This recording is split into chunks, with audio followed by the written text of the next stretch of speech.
Okay, I think we should be good. Okay, great. Well, good evening, everyone, and welcome to the Town of Collingwood Council meeting for Monday, July the 20th, 2020. As you can see, I am not the mayor, but will be chairing this evening's meetings with the rest of my fellow councillors in attendance. To start the meeting, I'd like to call council to order by reading the land acknowledgement. Today, we acknowledge that this event is taking place on the traditional territory of the Indigenous peoples of Turtle Island, including the traditional lands of the Anodic, Haudenosaunee, and Ojibwe peoples, and on lands connected with the Lake Simcoe Nottawasaga Treaty of 1818.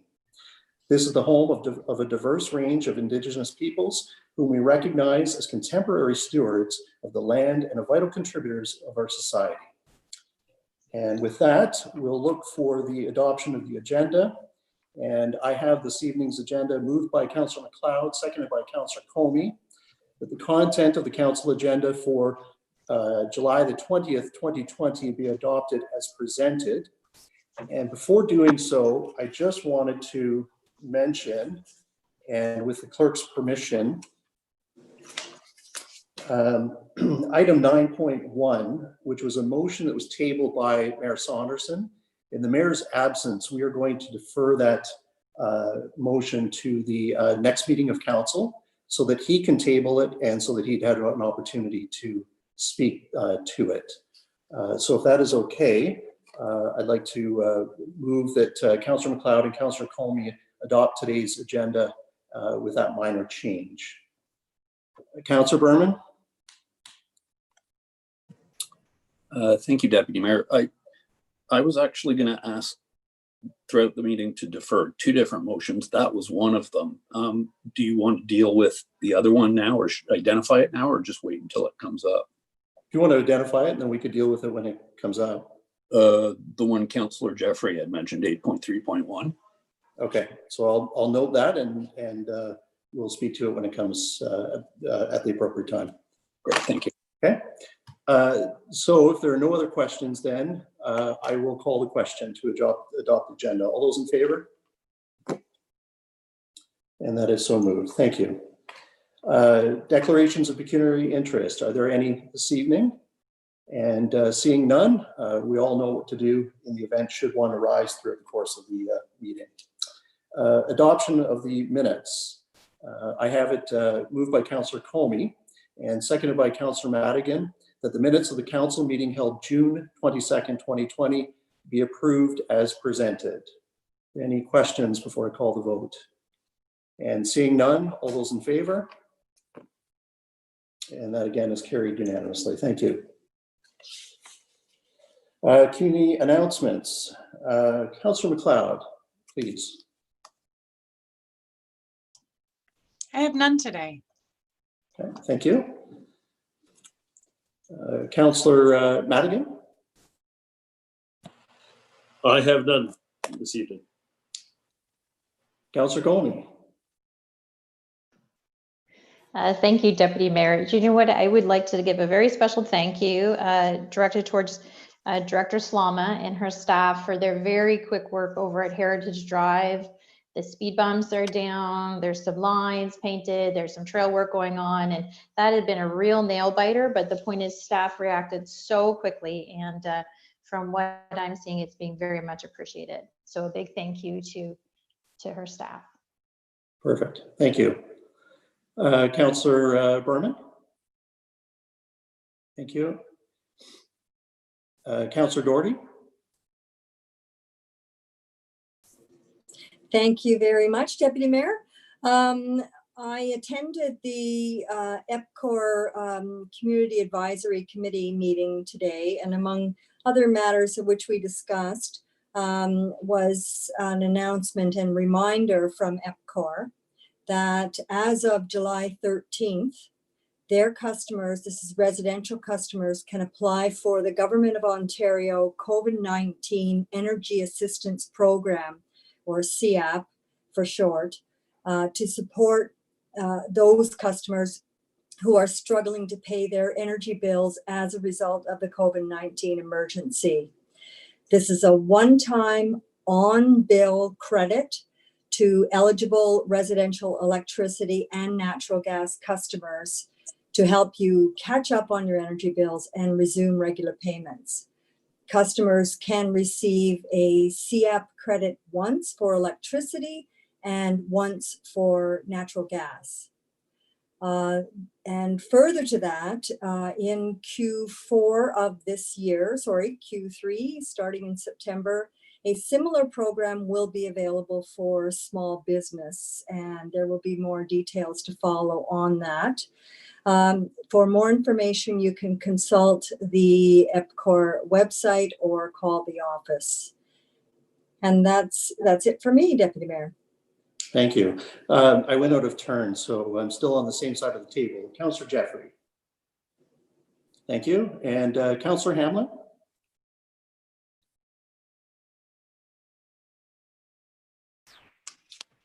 Thank you, Mr. Acting Mayor.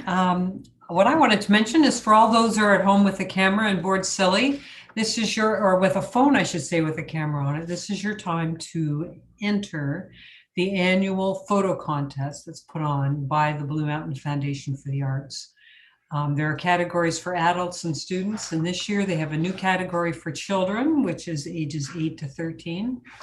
All members of the community are encouraged to submit. There will be online judging. Prizes will still be part of the competition. And there you go. Thank you. Great, thank you. I just would like to make a couple of comments to piggyback on the positive comments from Councillor Comey. Councillor Comey, you brought to the attention of council and staff the path that runs adjacent to the Craig River Parkway. And it was good to see that we now have a temporary path in place. And that is a vast improvement to what was there. So thank you to you for that note and to staff for addressing it so quickly. Secondly, I just would like to note that this past weekend would have been the first annual Pride Collingwood Festival. And I think I can say first because I am assured that we will have a second, and we certainly look forward to it. I would like to acknowledge just the local business community, without naming any in particular.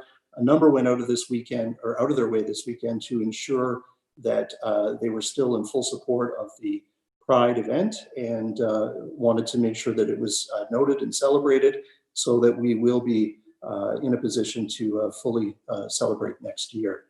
And the last thing that I would just like to mention, with your indulgence, Council, is that today we had, for the first time in an extended period of time, our first reported case of COVID here in the community. And the simple reason I'm acknowledging it is that, one, it's important to acknowledge it. Two, it's important to acknowledge that the pandemic exists and that the really, really good work that we have done to date as a community needs to be recognized, but it also needs to be restated that this is not over and that we must do all of our parts to contribute to defeating this pandemic. Right from the get-go, one of the things that was celebrated within the community was the we're all in it together and the Collingwood strong. And I think for those who have been in the community for a number of years, longer than I have, would certainly recognize that the community rallied around one another, supported one another, demonstrated compassion to one another and understanding. And as we enter the dog days of summer and we go through another heat wave and people's patience start to wear thin, etc., it's really important to remember that we are in this together, that we are not through it to the end, and that we must be diligent. But at the same time, we must be compassionate to one another, whether that individual is from Collingwood or not, whether it's a neighbor or somebody you're meeting for the first time. This isn't something that affects just our community, it affects everyone, and we all have to do our part.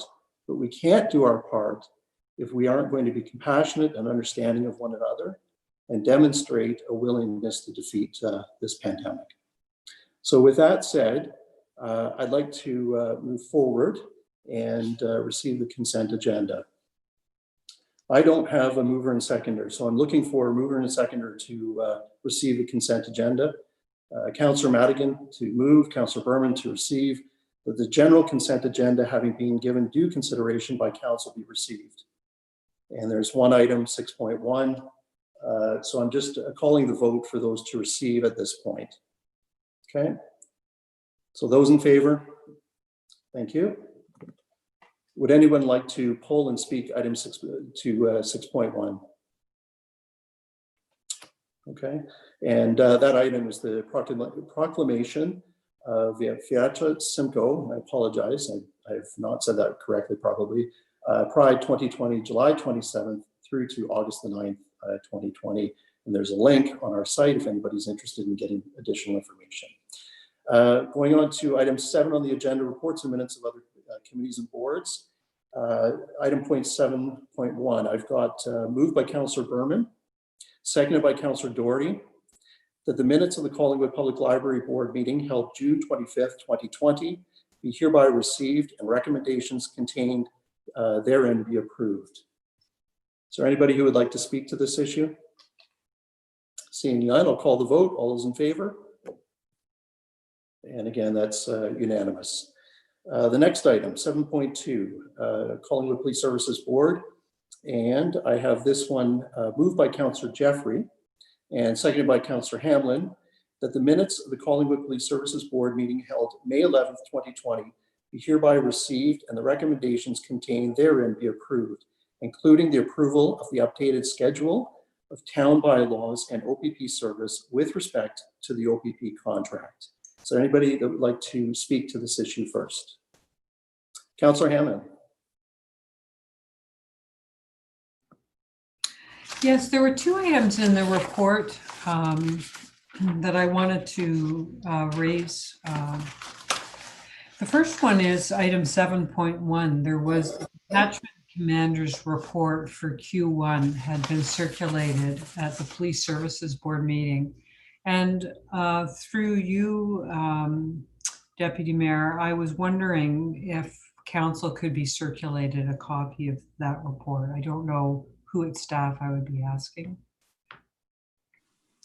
I maybe will refer that to either staff or to Councillor Jeffrey, who's our representative.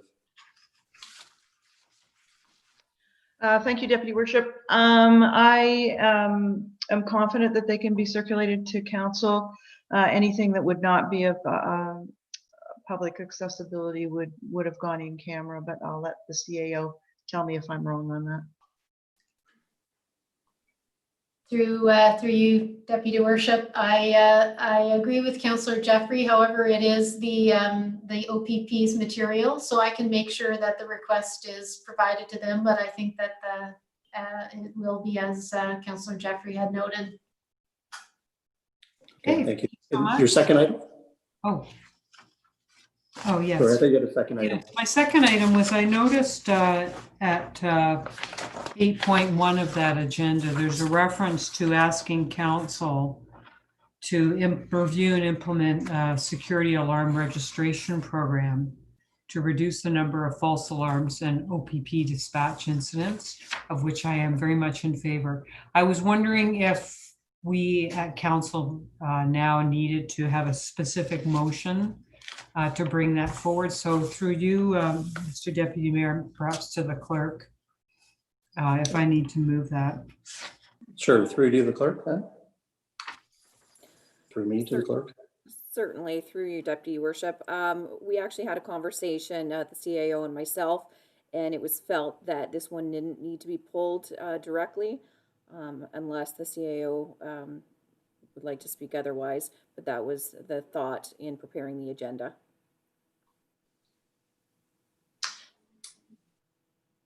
So Go ahead, CA. thank you, through you, Deputy Worship. Yes, we had this one already on the proposed work plan that we were going to bring forward for next year. In part, it's because the billing for the OPP is related to our 4-year rolling number of callouts. And this potentially could be of benefit in that it would adjust the number of callouts. However, there is significant decision to be made by council once a report comes forward. So I wouldn't be against a motion to that effect, but I do have that work already in progress in the background. Okay, thank you. No, it doesn't sound like a motion would be required. Thanks for that update. Okay, Councillor Hamlin, I cut you off when the first answer was given to your first question. Were you good with the answer to the first question? Yes. Okay, great, thank you. Any other questions regarding police services? Yes, Councillor Comey. Thank you very much, Deputy Mayor. I think it'll be through you to CAO Skinner, but the item is 8.12, and it's a discussion on photo radar. And just for everybody's benefit, I'll just remind everybody, it was nicely noted here in the minutes that Ontario legislation allows municipalities to enforce speed limits through photo radar in community safety and school zones. Sometimes that confuses our residents. Those are the only places it's currently allowed. And I noted in here that there was a motion that passed that Collingwood Police Services Board refer the cost benefit analysis photo radar to staff, noting it could be included in the upcoming traffic calming staff report. So Mr. Deputy Mayor, through you, perhaps to CAO Skinner, if she could kindly advise if that directive's been taken to Director Slama or where it kind of sits now. Absolutely. So CAO Skinner. Thank you. Through you, Chair, to Councillor Comey. Yes, Director Slama has, with Manager Velick, outlined the contents for the traffic calming study. And unfortunately, it was deferred from a rather long DNO, Development and Operations Standing Committee recently. But she's done a wonderful job outlining the scope of that report, which would include a special section, particularly on photo radar and what the benefits or potentially disbenefits even or cost may be for using that within the jurisdiction of the Collingwood boundaries. So it is a part of that study. And I think if it hasn't come out already, there's an update for all of council on the broader full contents of that, the scope of that work, which Director Slama could talk to briefly if there was interest, or you can receive through a different forum. Councillor Comey. That's a wonderful update. Thank you, Mr. Deputy Mayor and CAO Skinner. I'm very excited to hear that. Thank you so much. Okay. Anyone else would like to speak to police services? Okay, seeing none, then I will call the question. All those in favor? And that is carried unanimously. Moving on to item 8, standing committee reports. And the first one here, 8.1, standing committee report for the Corporate and Community Services, July 6th of 2020. It's moved by Councillor Mcleod and seconded by Councillor Comey that Council received the Corporate Community and Community Services Standing Committee report from its meeting held July the 6th, 2020, and hereby approve the recommendations contained within the report as presented. And it is a draft strategic multi-year accessibility plan. And it was presented by Margaret Adolphe, Chair, Accessibility Advisory Committee. And recommendation to support commencing the public consultation period for the draft strategic multi-year accessibility plan. And the second part to that was HR or Human Resources 2020-02, closure of the municipal offices during the 2020 holiday season, recommendation to close municipal offices during the 2020 holiday season. Before I call the vote, does anyone have a question, comment regarding those two items? Councillor Doherty, you've got a question? Thank you. No, just a comment actually that all facilities will be closed the week between Christmas and New Year's. However, as per the library minutes, the library will remain open during that week. If I may just clarify, and maybe ask for clarification, because I'd have two boys that would be disappointed. I'm assuming the arenas would be open during that time period.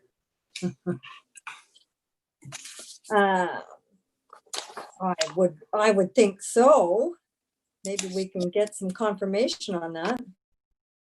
I think the answer is yes. So, that is correct, right? Through your deputy worship. Thank you, Mel. They would be correct. Okay, thanks, Director Mcleod. Any other questions? Seeing none, I'll call the question. All those in favor? And that's carried unanimously. Thank you. Item number 8.2, moved by Councillor Comey, seconded by Councillor Madigan, that the Council received the Strategic Initiative Standing Committee report from its meeting held July the 8th, 2020, and hereby approve the recommendations contained within the report as presented. And there are a number here, so I'll read them through. First is T 2020-09, Development Charge Interest Policy. It's a recommendation to adopt a development charge interest policy. Number 2 is T 2020-10, Statement of Reserves and Reserve Funds, recommendation to receive report for information purposes. The next was T 2020-12, an update on debt, and the recommendation to receive stat report T 2020-12 for information purposes consistent with the town's strategic financial plan, and approve the recommendations contained therein. The next is CCS 2020-04, Climate Change and Green Initiatives Report. Recommendation to direct staff to join the Federation of Canadian Municipalities Partners for Climate Protection, PCP program. Direct staff to continue with existing measures and actions regarding corporate green initiatives and climate change response. Direct staff to visibly indicate on staff reports when a report may have positive implications for corporate green initiatives, climate change. Direct staff to include the acquisition of qualified part-time contract staff to support corporate green initiatives and achieve objectives and expected deliverables over a 3-year time frame within the 2021 budget proposal to Council. And lastly, update and guidance for COVID-19 response for parks. That was from our acting CAO and Director of PRC, Mel Milanovic. The recommendation to direct staff to carry out the recommended actions, including part-time summer park staff, direct staff to proceed with the immediate recruitment, 1 full-time bylaw enforcement supervisor, and the review bylaw enforcement services, including the hiring of additional summer students during the 2021 budget. Are there any questions related to those 5 items? Okay. And again, for those at home, this is coming from SIC, which was July the 8th. There was presentations for each. There was excellent discussion. There were 8 in attendance. I wasn't in attendance that night, but that's why there's a few questions or no questions tonight or discussion. So I will now call the vote on those 5 items for 8.2. All in favor? And that's carried unanimously. 8.3, Councillor Berman. Got it. Yeah, this was the one I was going to ask Council to consider deferring just until next week, because we have a meeting next Monday. And it's just for the simple reason that, like we said, we vote, when we did the last vote, the Deputy Mayor and Councillor Jeffrey weren't there to vote. This week, the Mayor isn't here to vote. And I just thought it would be nice on a big issue to have all of Council together to vote on it. And because we have a meeting next week, that's the reason for my ask. Okay, so procedurally, before we go too far down, I will ask if you've got a seconder, and then secondly, if you do, we'll put it on the floor and there's no discussion to a deferral. And depending on the outcome, we'll then go from there. So do you have a seconder for tonight for the request? I was going to say, I think I'd asked somebody. Yeah.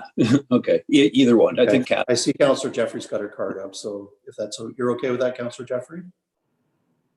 Okay, so then a request has been made to defer this item to the next full meeting of council. So I will call the vote then. All those in favor of the deferment?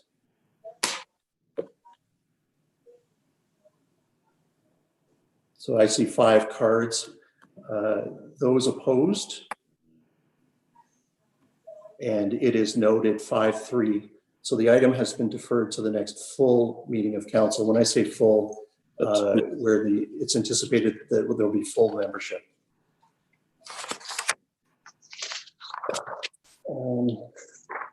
So bear with me for 1 second here. Okay, so moving on then, we're moving to, yes, Councillor Hamlin. I just had a point of clarification about this deferral.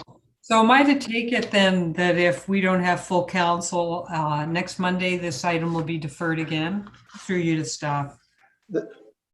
That is correct, but I will allow the clerk, please, to clarify for me and answer.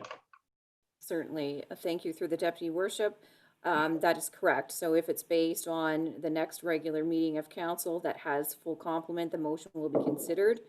We realize that things come up that may trigger that to be deferred to a future meeting, but we will include it on the next agenda for the 27th. Okay, and will that defer then through you, Mr. Deputy Mayor, perhaps to our CEO? Will this defer consideration of our asset sale proceeds review and approach decision, however you want to phrase it? Go ahead. Through the chair to Councillor Hamlin. The background work that has been asked for by council, things like a report on the community foundation, for example, or to continue with work on the terminals, will not pause. As I understand it, and I think I do understand it, this would simply confirm or otherwise not confirm the decision by council about when you'd like to make an overall decision on the asset sale proceeds. So we would bring that up then on the 27th or the next meeting when all councillors are present. Okay, thank you. Okay, so moving on to item point 9 on the agenda, motions. We have this evening one item. Sorry, go ahead, Councillor Berman. Thank you. It's got to be hard to do to look up and read at the same time. So 2 things. I just wanted to clarify the one that we just did. My request was just to defer it till next week. I don't know if it helps clarify. You had phrased it as deferring it to the next full meeting of council, and my request was just to defer it to next week. I don't care. You guys are all good. You seem to have worked it out, but I just wanted to clarify what I was asking for. And then secondly, I did have something I wanted to ask with your permission through to the clerk before we start into the whole section of motions. Okay, so first of all, number 1, nothing was worked out. So if you stated that it's to be deferred to next week, yes, then I misunderstood and I misspoke. So I'll just clarify with the clerk. Was your wording for next week? And if so, it's next week. Yeah, my wording is just for next week. Okay, so then through to the clerk, you're good that will go on the agenda for next week? Certainly through the chair to Councillor Berman as well. So basically we will put the motion on. You'll have to do another motion to defer if there is another member absent, should you wish to have full council. Yeah. Yep. And I've got you, Councillor Comey. Sorry, what was the second question, Councillor Berman? It was a question to do with number 9, motions. I just had an overall clarification. I was hoping you would allow me to ask the clerk and then decide whether I can ask it or not. Okay, so before I do that, Councillor Comey, was your question related to the last item under 8, or is it related to motions? Mr. Deputy Mayor, it's related to Councillor Berman's request for deferral. I'm laughing a Okay. bit because I have 2 dogs barking now, so that's great timing. My question, please, is that perhaps, and I think this is through you to the clerk, just so I understand procedurally. I heard a deferral request because I heard that was a major decision. The idea is that these decisions should take place potentially as a courtesy with full complement of council present.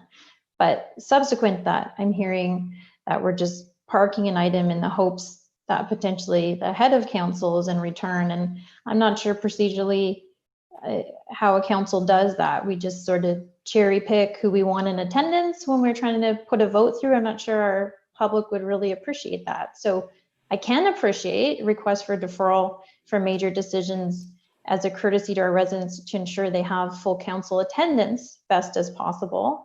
But now I'm concerned that we're really just seeking one particular council member's presence for this discussion. So if I may, I think your first point is correct.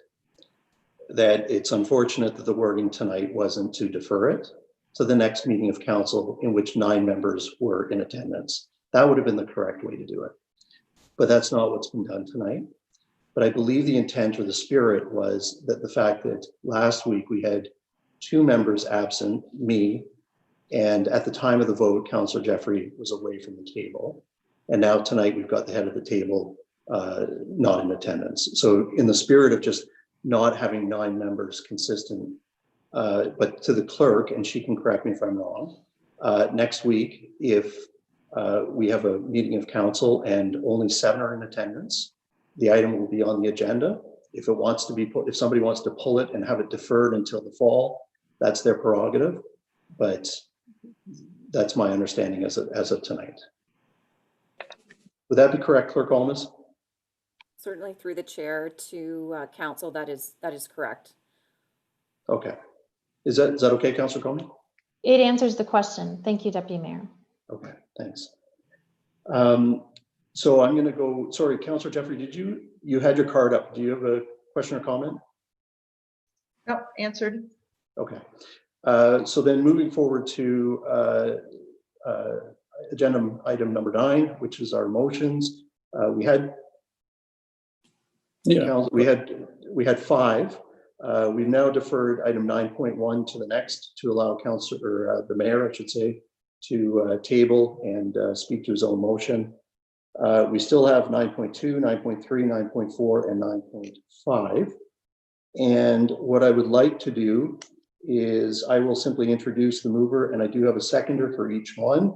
I think each one of you has indicated that you're okay. I read your motion in. If not, let me know, and you're welcome to read it in yourself. And then I will certainly give you the opportunity to speak first.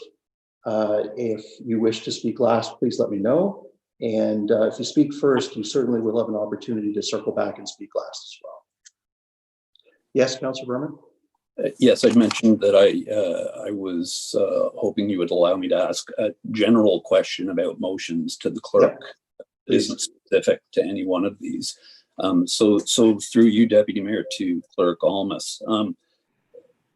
When I look at the motions tonight, and really the motions, all the motions we have, it seems to be, I don't know, but about half of them end up with a therefore and a request of staff or of whatever, and about half of them end up with a including a part, and I may have done this myself on one, I didn't look back, that adds a part where we forward this to the other 443 municipalities and upper tier government and so on and so forth. And I was curious through you if this has ever been addressed. Like, was there ever, is this as simple as personal preference, or has this ever been addressed prior to this council on a best practice or so on and so forth? Because you know, we don't want to be inundating maybe, and some we don't know what's appropriate to send out or not. So I was just wondering if you had a comment on that. Clerk Almas? Certainly through the chair to Councillor Berman. This is something that staff is investigating together with a number of items that do show up on our consent agenda. The new practice for many municipalities is not to circulate them to municipalities. Normally, we've had another one this year. We had circulated to the 443 remaining municipalities, and we get a number of comments back saying we don't accept letters of resolutions from other municipalities, send them directly to the appropriate government officials or appropriate agencies. So that is something that we'll be looking at in our next round of changes with respect to the procedural bylaw, but it is a practice that is starting to change. Okay, thank you. That was very helpful. Okay. Seeing no other questions or clarification, I'm going to start with the first one. It's 9.2 on the agenda for those who are following along. And sorry, no, here it is. My apologies. Councillor Madigan and seconded by Councillor Berman, that council directs staff to review paid parking policy for Sunset Point and to explore if there is a possibility to implement a pilot project in 2020 via the advent of new technology. And I should have noted that this was provided by Councillor Madigan at the July 6th, 2020 Corporate and Community Services Standing Committee meeting. Councillor Madigan, would you like to speak to your motion? No, I'll speak last if I may. Certainly. Is there anybody else that would like to speak or comment? I've got 3 so far. So I'm going to go with Councillor Hamlin, Councillor Jeffrey, Councillor Doherty. Councillor Hamlin? Thank you, Mr. Deputy Mayor. Through you to staff, I have 2 questions. One is staff not now working on a paid parking policy? CAO Skinner? Thank you, Chair. If he's available, Director Farr may be even better suited to talk about the work that's underway.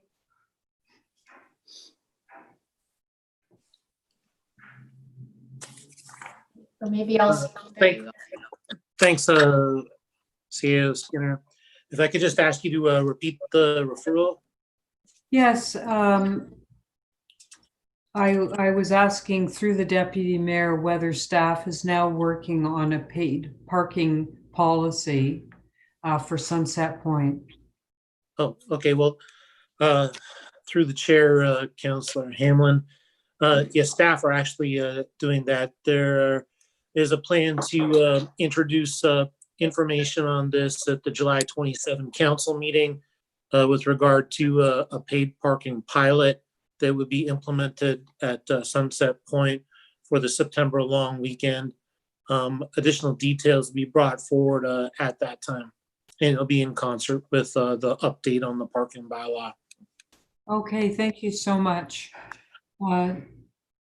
So my question then really, I guess, to Councillor Madigan is whether you want to defer this until we hear further from our staff at our meeting next Monday.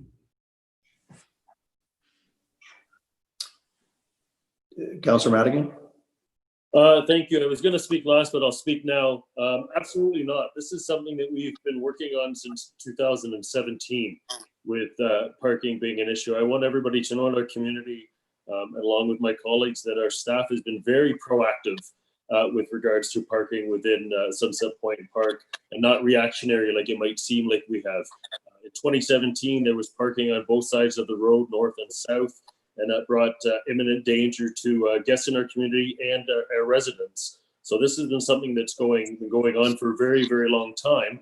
And I was aware of what was being brought to the table. I just wanted to bring it to the forefront because I know we have all been getting messages, phone calls saying, when are you going to fix our parking? When are you going to fix our parking? So I just wanted to give the community a quick update, and that's why I brought it back at the last meeting. But this has been something that we've been working on since 2017. It's an initiative that I brought forward along with Councillor Lloyd at the time, with most of the support of our council at the time.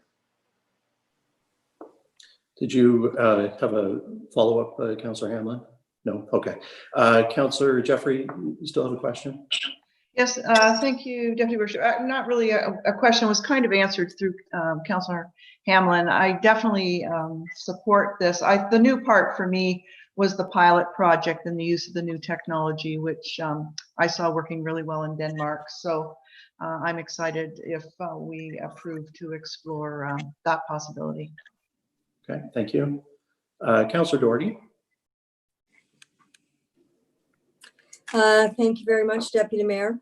I will be supporting this motion in part because of the specificity regarding the application of a new technology, but also because all of the other efforts that staff have undertaken to try to get some semblance of control down at Sunset Point, and this paid parking really would be the missing link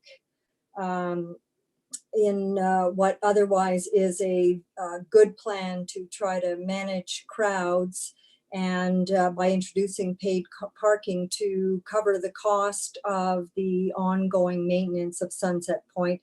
And I guess also to be competitive with our neighbors who are also charging for parking. So for those reasons, I will support this motion. Okay, thank you.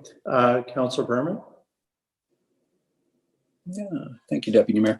I'm going to support this for most of the reasons that were said already, but just coincidentally, I'd asked for some numbers from Chief Building Officer Greg Miller. I don't remember what his title is this morning. And he said on Saturday alone, 2 bylaw officers had written 43 parking tickets down at Sunset Point. So I'd like to think that this would help allow our bylaw department to focus on more important bylaws than just, have to control the parking if we're successful with this. So I just wanted to add that in because I got that information this morning.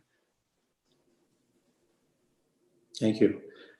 Before I come back to you, Councillor Hamlin, Councillor Comey and Councillor Mcleod, would either of you like to speak? No? Okay. Councillor Hamlin, follow up. Yeah, thank you, Mr. Deputy Mayor. I know it's going to seem contrary, but I'm not going to support this motion. And the reason is this motion ties together, as I read it here, the pilot project for paid parking with the new technology. And we've heard in previous meetings that the new technology is coming forward in the fall. And we've heard in this meeting that our staff intends to introduce a pilot project to us next week's meeting. So as I read this motion, we would be deferring the introduction of our paid parking so we could combine it with the advent of new technology. And I would not be in favor of that. I think we need to move forward on this now. Thank you. In other words, I want to wait to see what comes out of the report from staff next week. Okay. If I may, Councillor Hamlin, I'd like to just ask the CAO, just on behalf of council, can you clarify, and I'm putting you on the spot, but can you just clarify sort of potentially the anticipated timeline of what we're looking at this summer? Because I do know that paid parking is something of particular interest to the community. And I think that they would be looking maybe for a little bit of clarity in terms of implementation versus new technology, et cetera. Thank you, Chair. We are just finalizing the report, which is going to the staff department heads in the next day. But really, we're looking at moving it forward as quickly as possible, but I don't have a date for you right now. I am comfortable that the motion as it's presented will address one of the concerns that Councillor Hamlin had articulated, in that it directs staff to review the paid parking policy for Sunset and to explore the possibility to implement the pilot with the advent of new technology. So it does give us the flexibility to come back to council with the ability to implement as soon as possible, and potentially with new technology. So we could take her and all of the comments today here under advisement when Adam Farr and CBO Greg Miller and team bring forward their report. Thank you. Okay. Thank you. Yes, Councillor Mcleod. Just to clarify, so this motion neither speeds up nor slows down anything that's already happening with staff. Is that what you're saying? Through you, Mr. Chair. CAO. Thank you, Chair. Through you to Councillor Mcleod. We do already have a report on track to come forward on the 27th. I have found the input tonight to be useful in finalizing the concerns that we should address in the report, but the report is proposed for the agenda on the 27th. Just a follow-up, thank you, if that's all right with you, Chair. Please. So the report that's coming to us next week is going to suggest a timeline. And if we vote for tonight's motion, that timeline isn't going to change one way or the other. Nothing's being delayed or expedited because of a vote that we take on this motion tonight. And I'd like things to happen sooner. So if supporting this motion does that, that's what I want to do. But if it doesn't, then what are we doing? CAO. I'm not, thank you, Chair. Through you to Councillor Mcleod, I think that staff appreciate having very clear direction around what to bring forward and what is valued by council. So I'm not in any way against this motion and the specific direction provided in it, but I don't think it would change the timelines, no. Okay. Sorry, before I go back to you, Councillor Madigan, you're okay, Councillor Mcleod? Okay. Councillor Madigan? Thank you very much. The reason why I brought the motion together with the wording of the new technology is because, as I said, from 2017 until now, there's been bantering around about having to put the machines down that we have downtown. So it's something that has been very important to me over the last 3 years. So I've kind of kept my ear on it. And so when I found out that there was new technology through conversations with people like Councillor Jeffrey that she has seen, that is why I gave what I thought was clear direction to the staff. And what's very important about Sunset Point Park, it's a very unique in the way that it's integrated within our local community. So we need to be very careful that the measures that we do look at for that community park don't adversely affect the residents nearby. And I think through our staff taking direction from us, they've done that and they've accomplished that. So it has been a long process of building a hamburger, and now we can put the bun on it because we are that close. But what this does is show our community that we are listening to them, but it has taken 3 years. And I don't, I'd love to see us vote for this unanimously to show them that we are listening. Thank you. Thank you, Councillor Madigan. Anyone else? We've had a good discussion on this matter. Councillor Madigan, I know that you asked to speak last, but I'm going to, if I may, just make one very brief comment. And the comment is that I'm very appreciative, and when I say I'm speaking for all of us, I believe, in the work that's been done to date in assisting not only the residents, but the community as a whole as it relates to Sunset Point.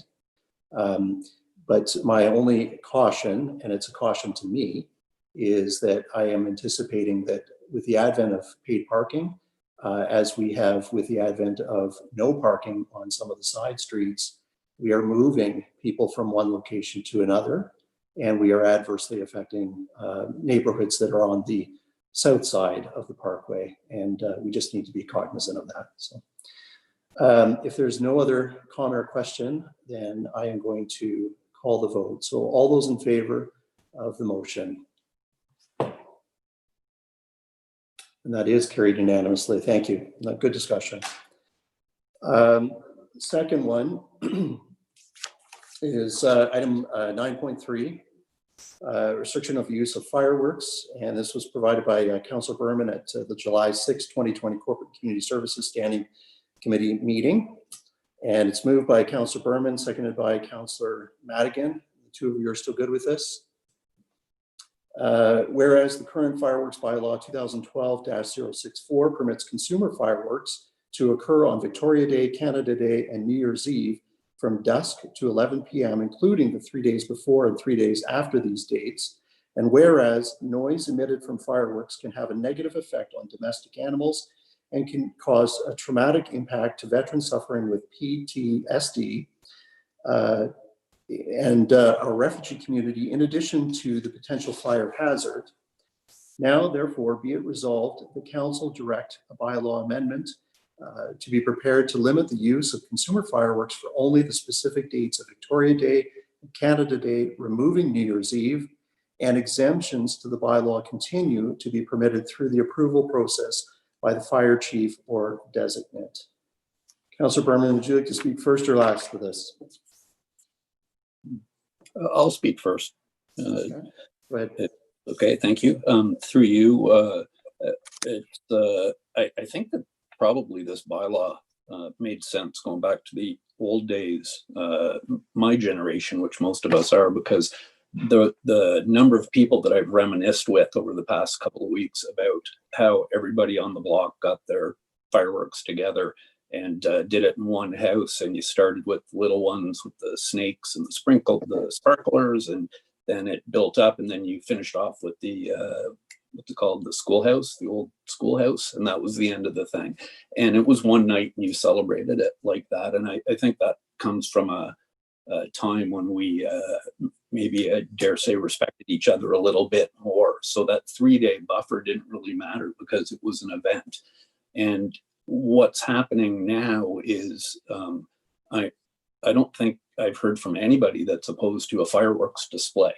But what's happening is there's a lot of these one-offs. I mean, just recently with July 1st, there were people, and I think people in council, that were hearing fireworks, individual 2-3 loud booms at 1 o'clock in the morning or 3 o'clock in the afternoon.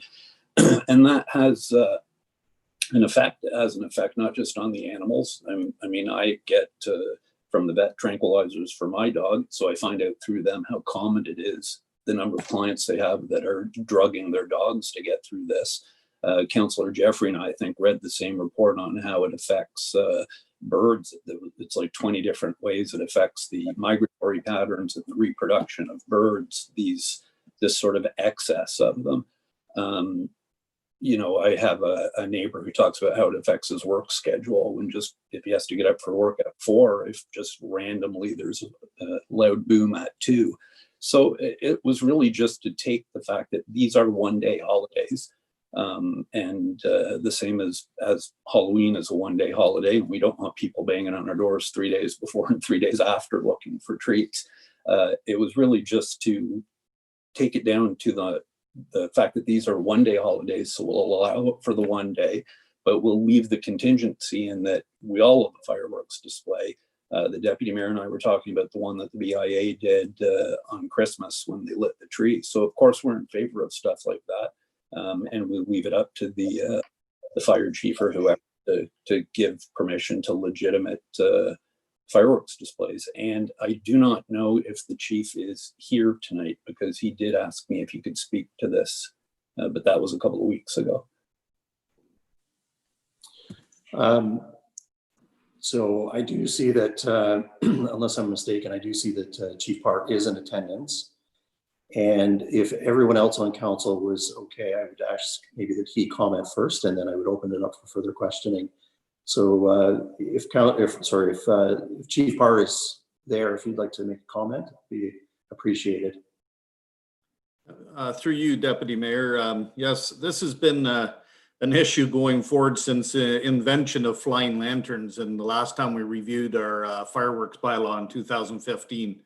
I totally agree with Councillor Berman and his wants for this. It's very hard for us to keep a handle on it in other ways. We had great discussion about sales of the fireworks, when and where, and I agree 100% with the elimination of New Year's Eve and try to control it to the one specific day for each event that's approved or each time approved. I also believe it's going to take a little bit more education with the public to make sure this is successful. And that's just going to take hard work. And I know that working with our communications officer, we can move this forward and make that this bylaw work, and then people can enjoy some of the outdoor activity in a responsible, safe manner. Okay, thank you, Chief Parr. Thank you for being with us tonight. Is there anyone else who would like to speak to this? Yes, Councillor Doherty. Thank you very much, Deputy Mayor. So I guess through you actually to Councillor Berman. Certainly in principle, I am in favor of this motion.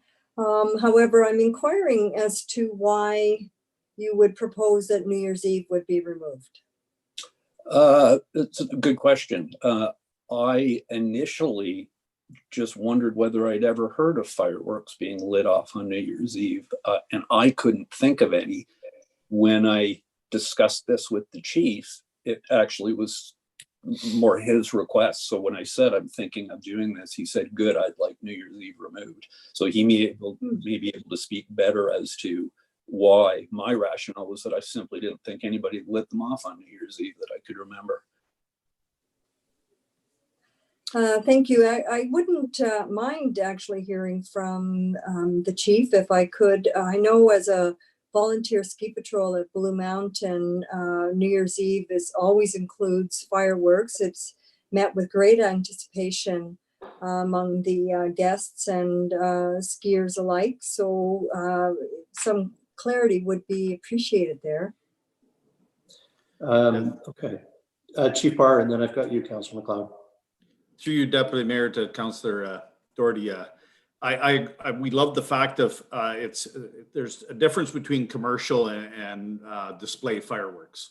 So the one that we see at the town of Blue Mountain on New Year's Eve is put on by a professional in a very professional manner and controlled. The one at New Year's Eve, any New Year's Eve around here, there was one application.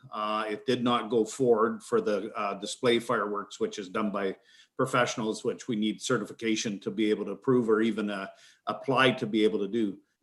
We found that we had most of our problems at New Year's Eve because of the length of time, even going off to 5, 6, and 7 o'clock in the morning, and most of our calls were because of that.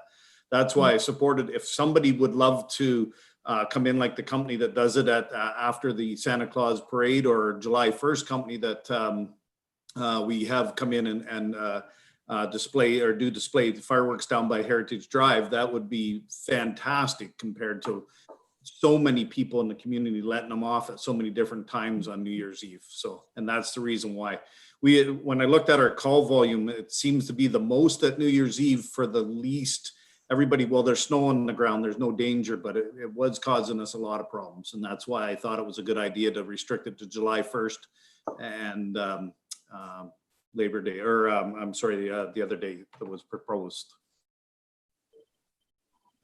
Great. Okay, thank you. I understand. Thank you. Councillor Mcleod? Thank you, Mr. Chair.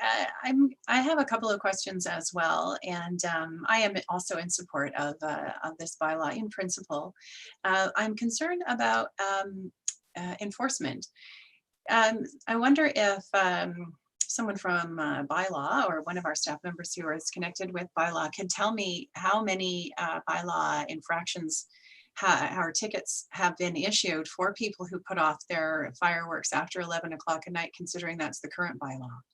Were there, how many tickets have been written so far in the year 2020? Through you, Mr. Chair. Thank you. I apologize, I don't see who's here, so maybe through you to the CAO first and then to the appropriate staff member.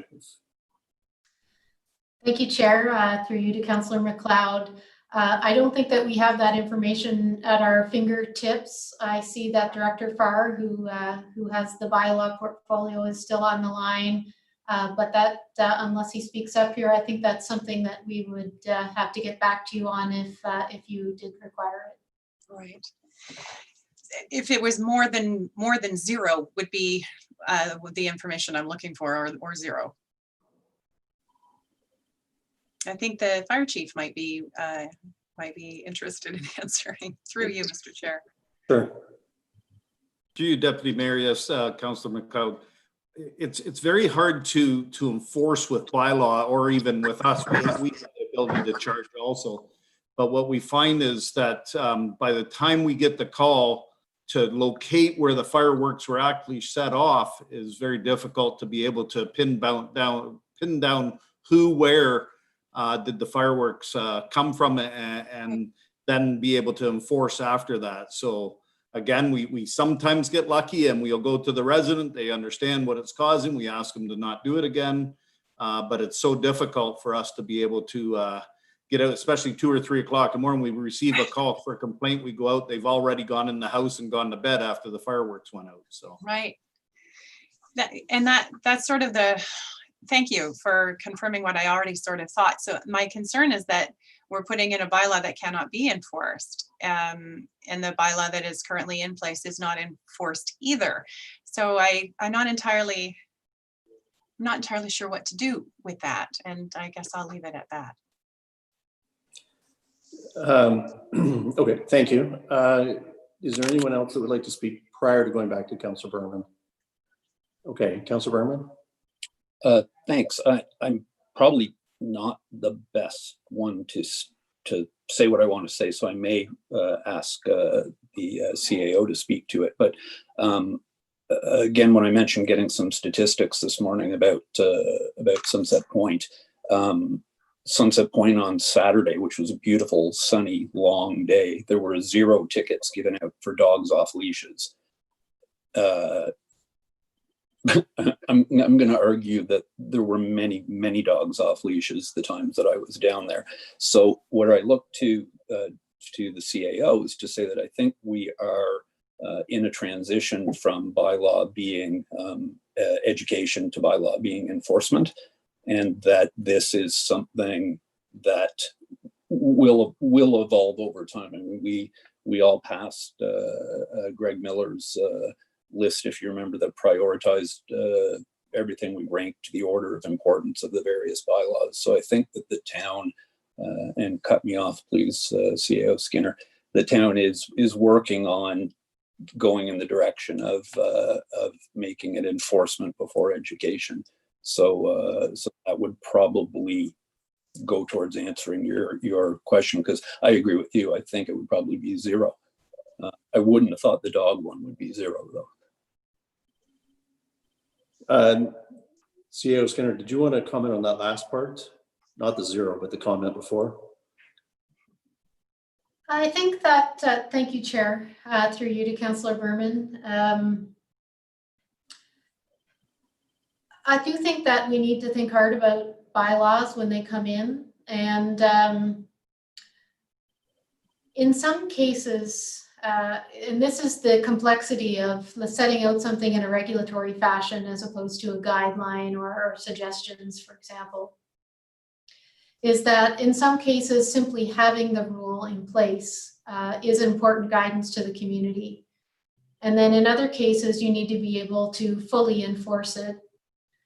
And there's a gray area in the middle. We would like, ideally, to have bylaws that are fully enforceable, that we understand, that we've got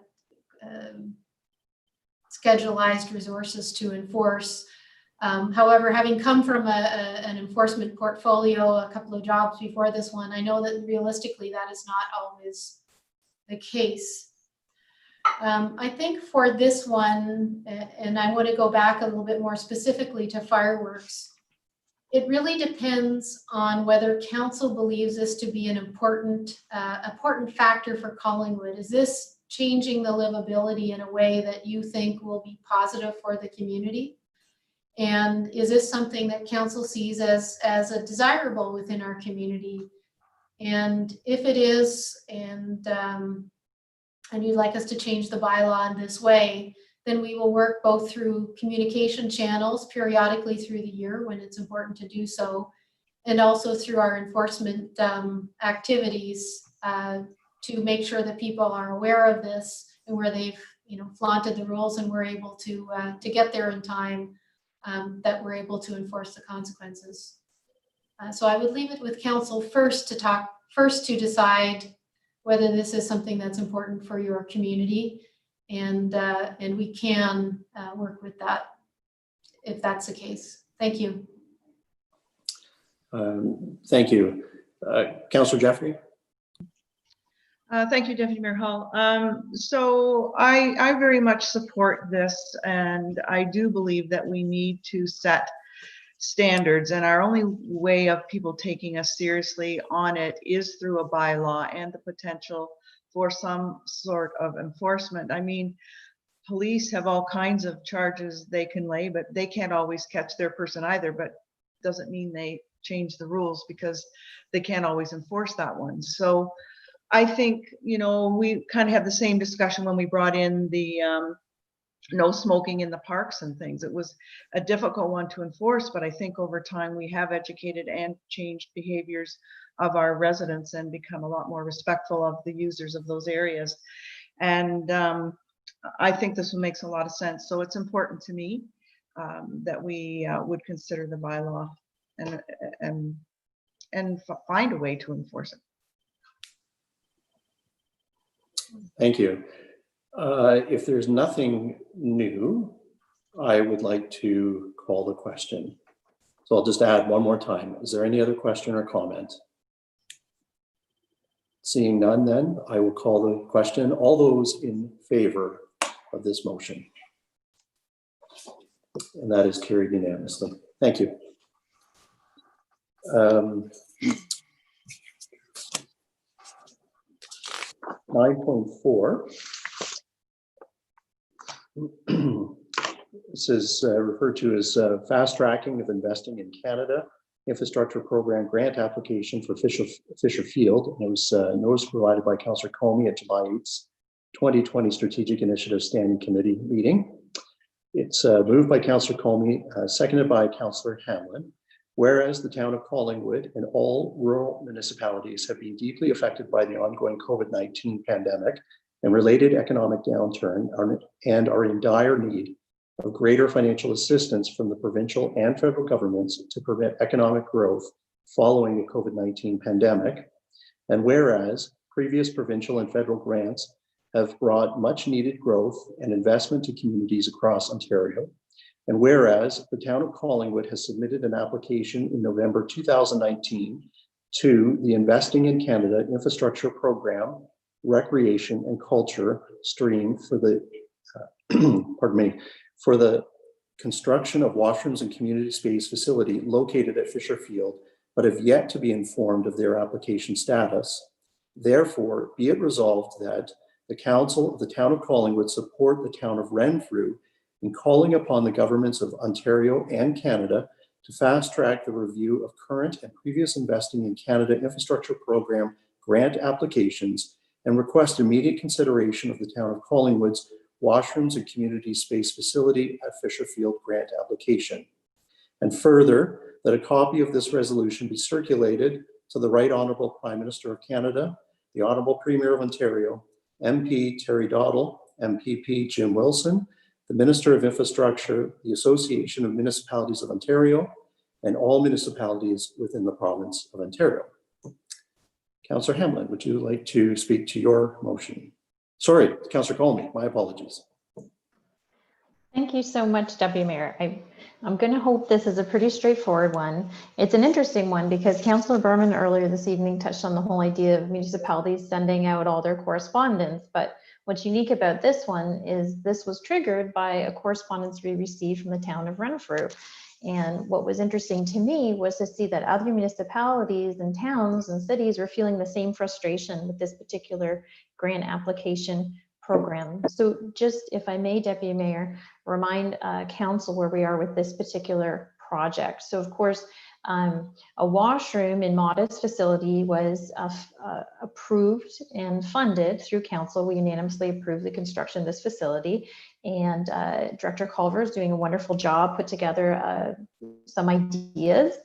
And then subsequent to that, and Director Culver, forgive me if I don't get it perfectly correct, an opportunity came along to pursue something even better for the community. And Deputy Mayor, I think at that time during these discussions, You had even brought, we really should always with caution for the best of our community needs, the most facility we can get as we continue to grow.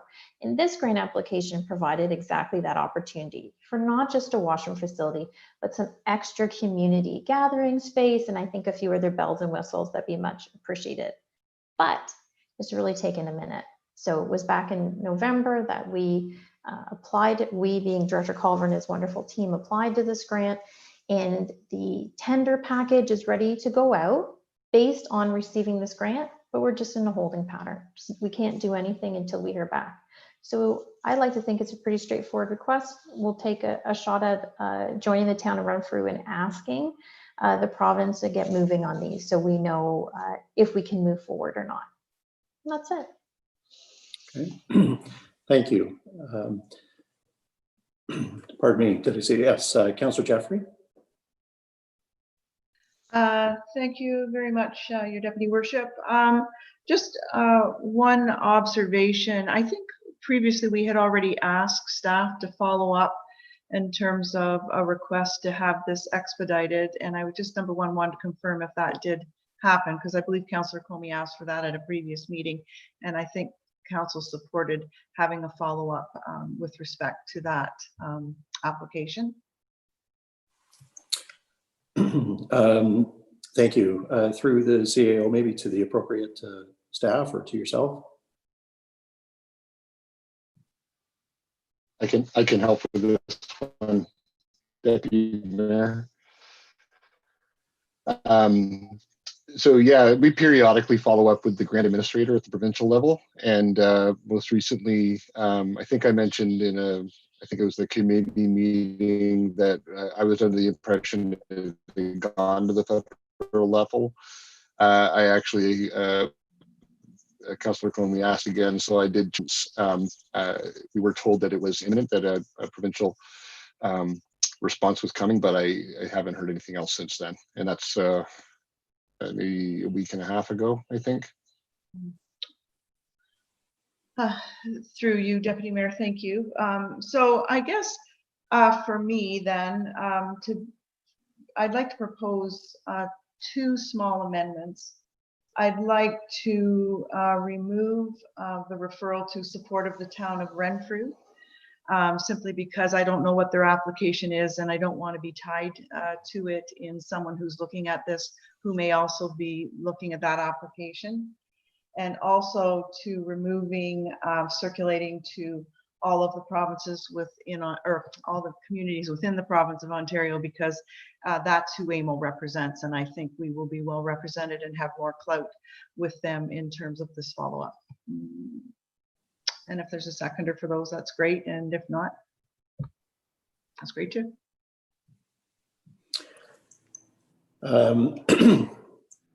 Okay.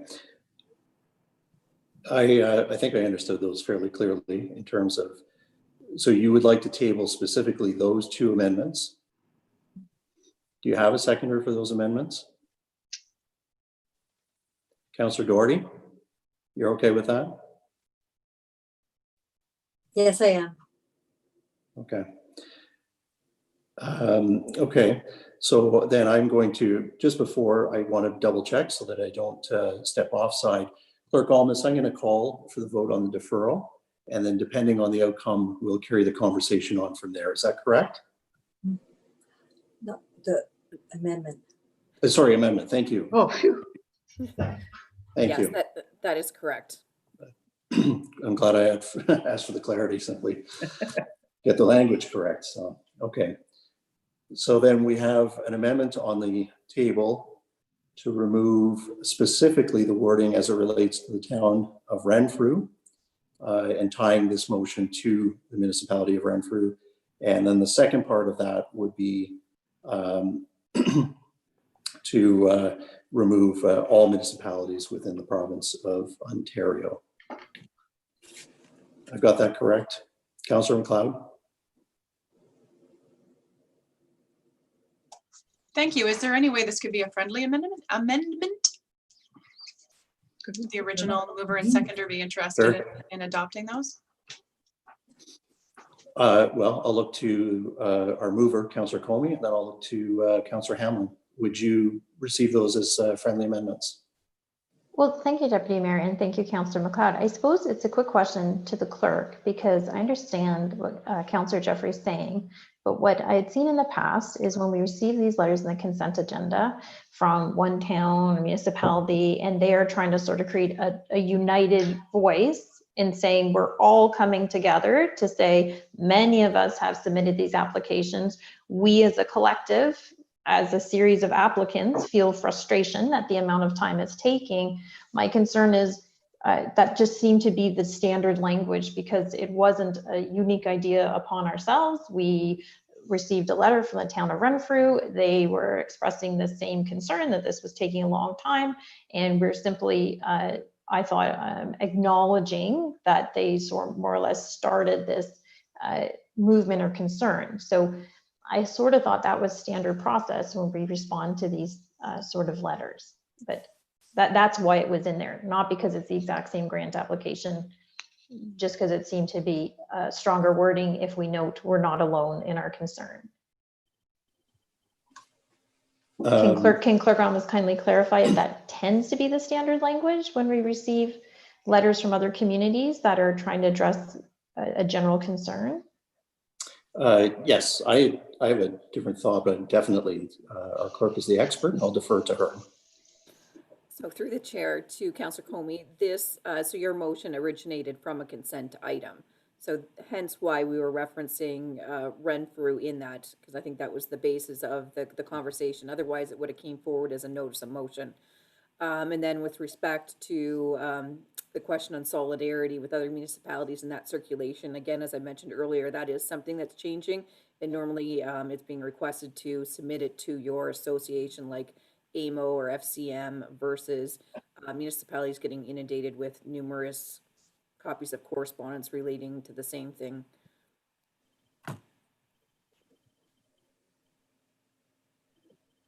Okay, so I completely understand the all municipalities part and leaving it with AMO, but my thought is that leaving town of Renfrew probably wouldn't confuse the receiver of the letter. It would just show solidarity and a stronger collective of municipalities that have the same concern. We're not trying to get special attention. We're trying to say, hey, we're one of many people that have applied to this grant program and we are stuck waiting. So Councillor Jeffrey, that was the intent there. Okay, so we do have an amendment on the floor. Councillor Jeffrey, I'll let you speak to it, and then we're going to call the vote because we don't have a friendly amendment at this point, and then we can move on. So, Councillor Jeffrey. I'd just like to sever the amendments, and if the seconder is willing, that way Councillor Comey can have her voice. Okay, Councillor Doherty.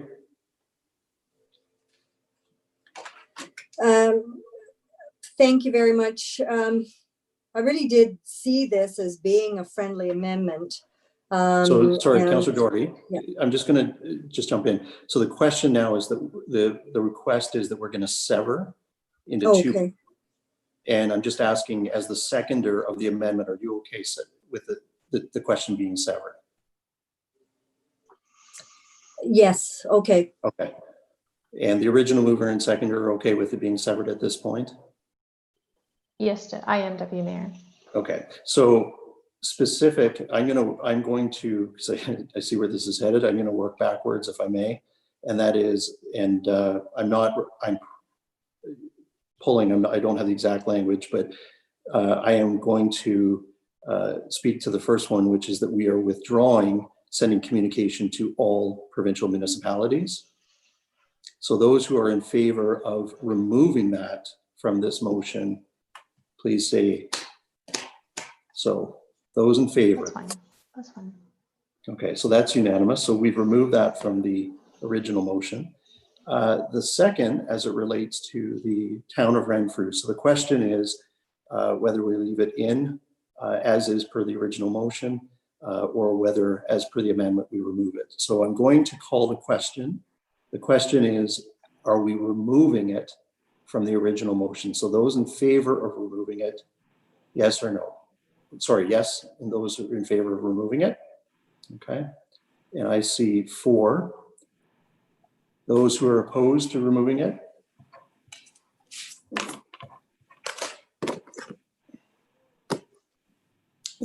so we've got a tie.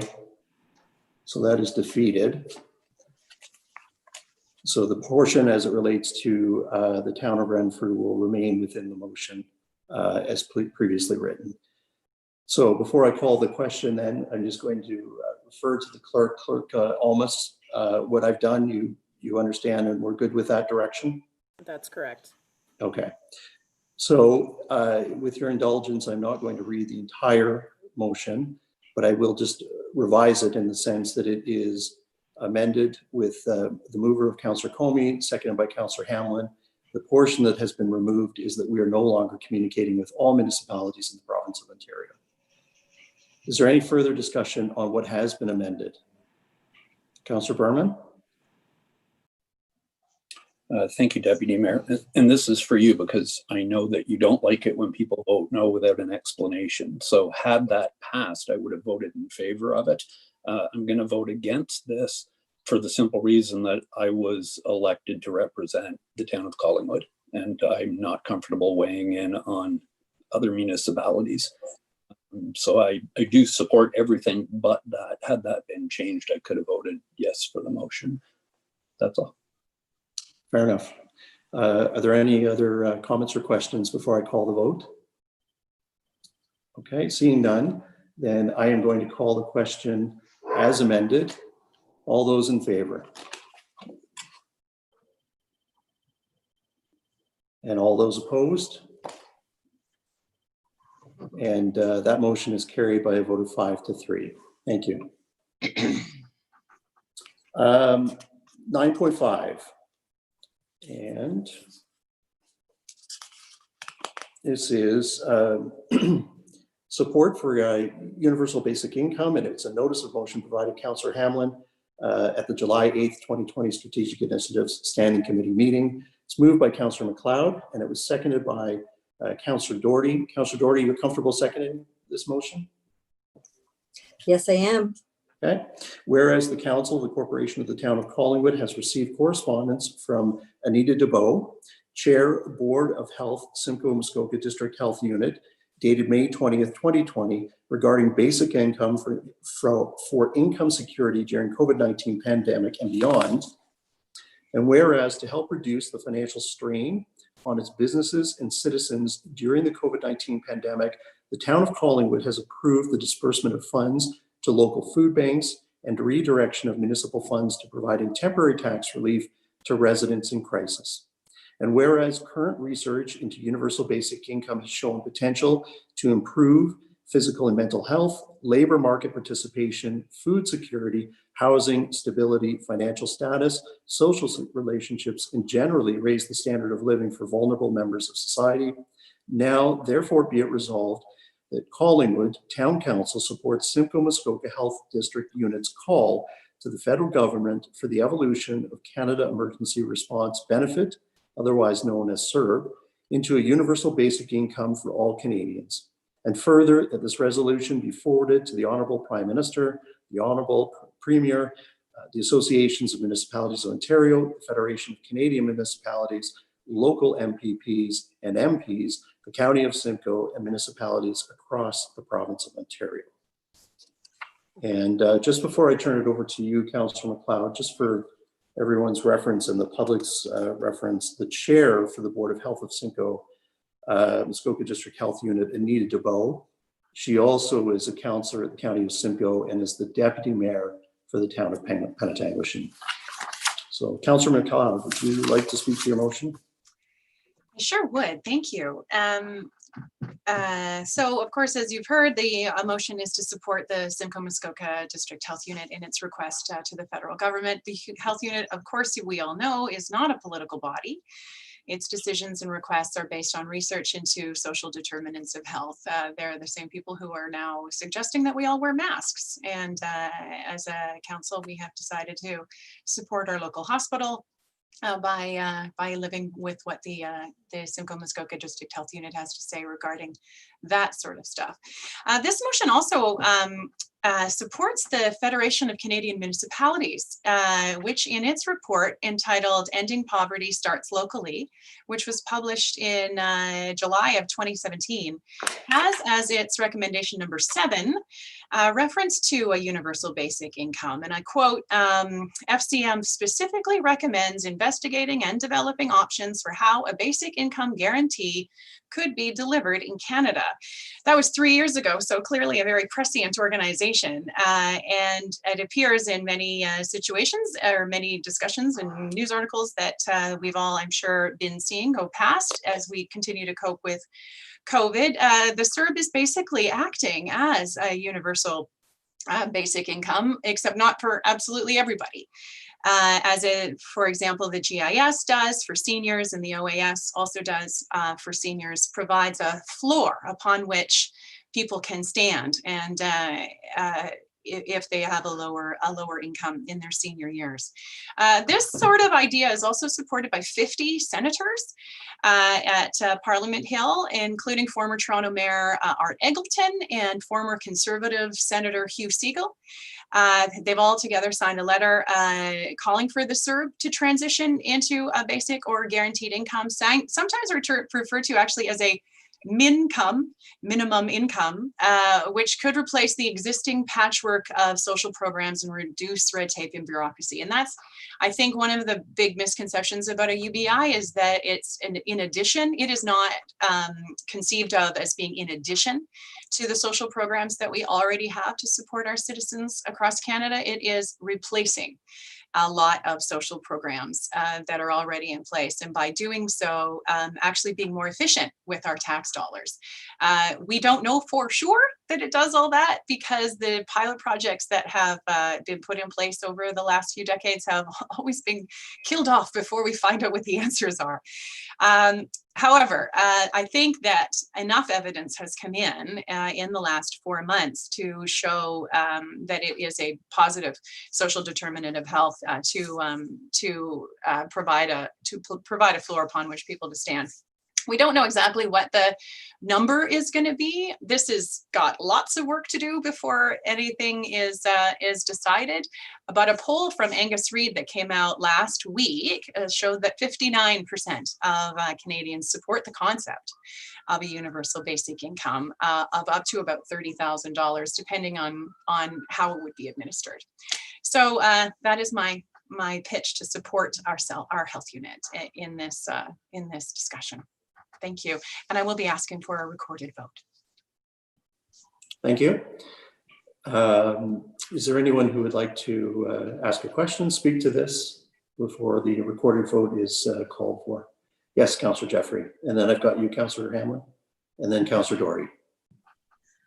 Thank you very much. The same with this. I think the fact that FCM is already working on it, your Deputy Worship, and AMO is our provincial advocate, who were very devastated by the cancellation of the last pilot for the minimum income that was happening, and it put the participants in an even worse spot than they were before the pilot started. It was really very sad, and we did have discussions at FCM as well.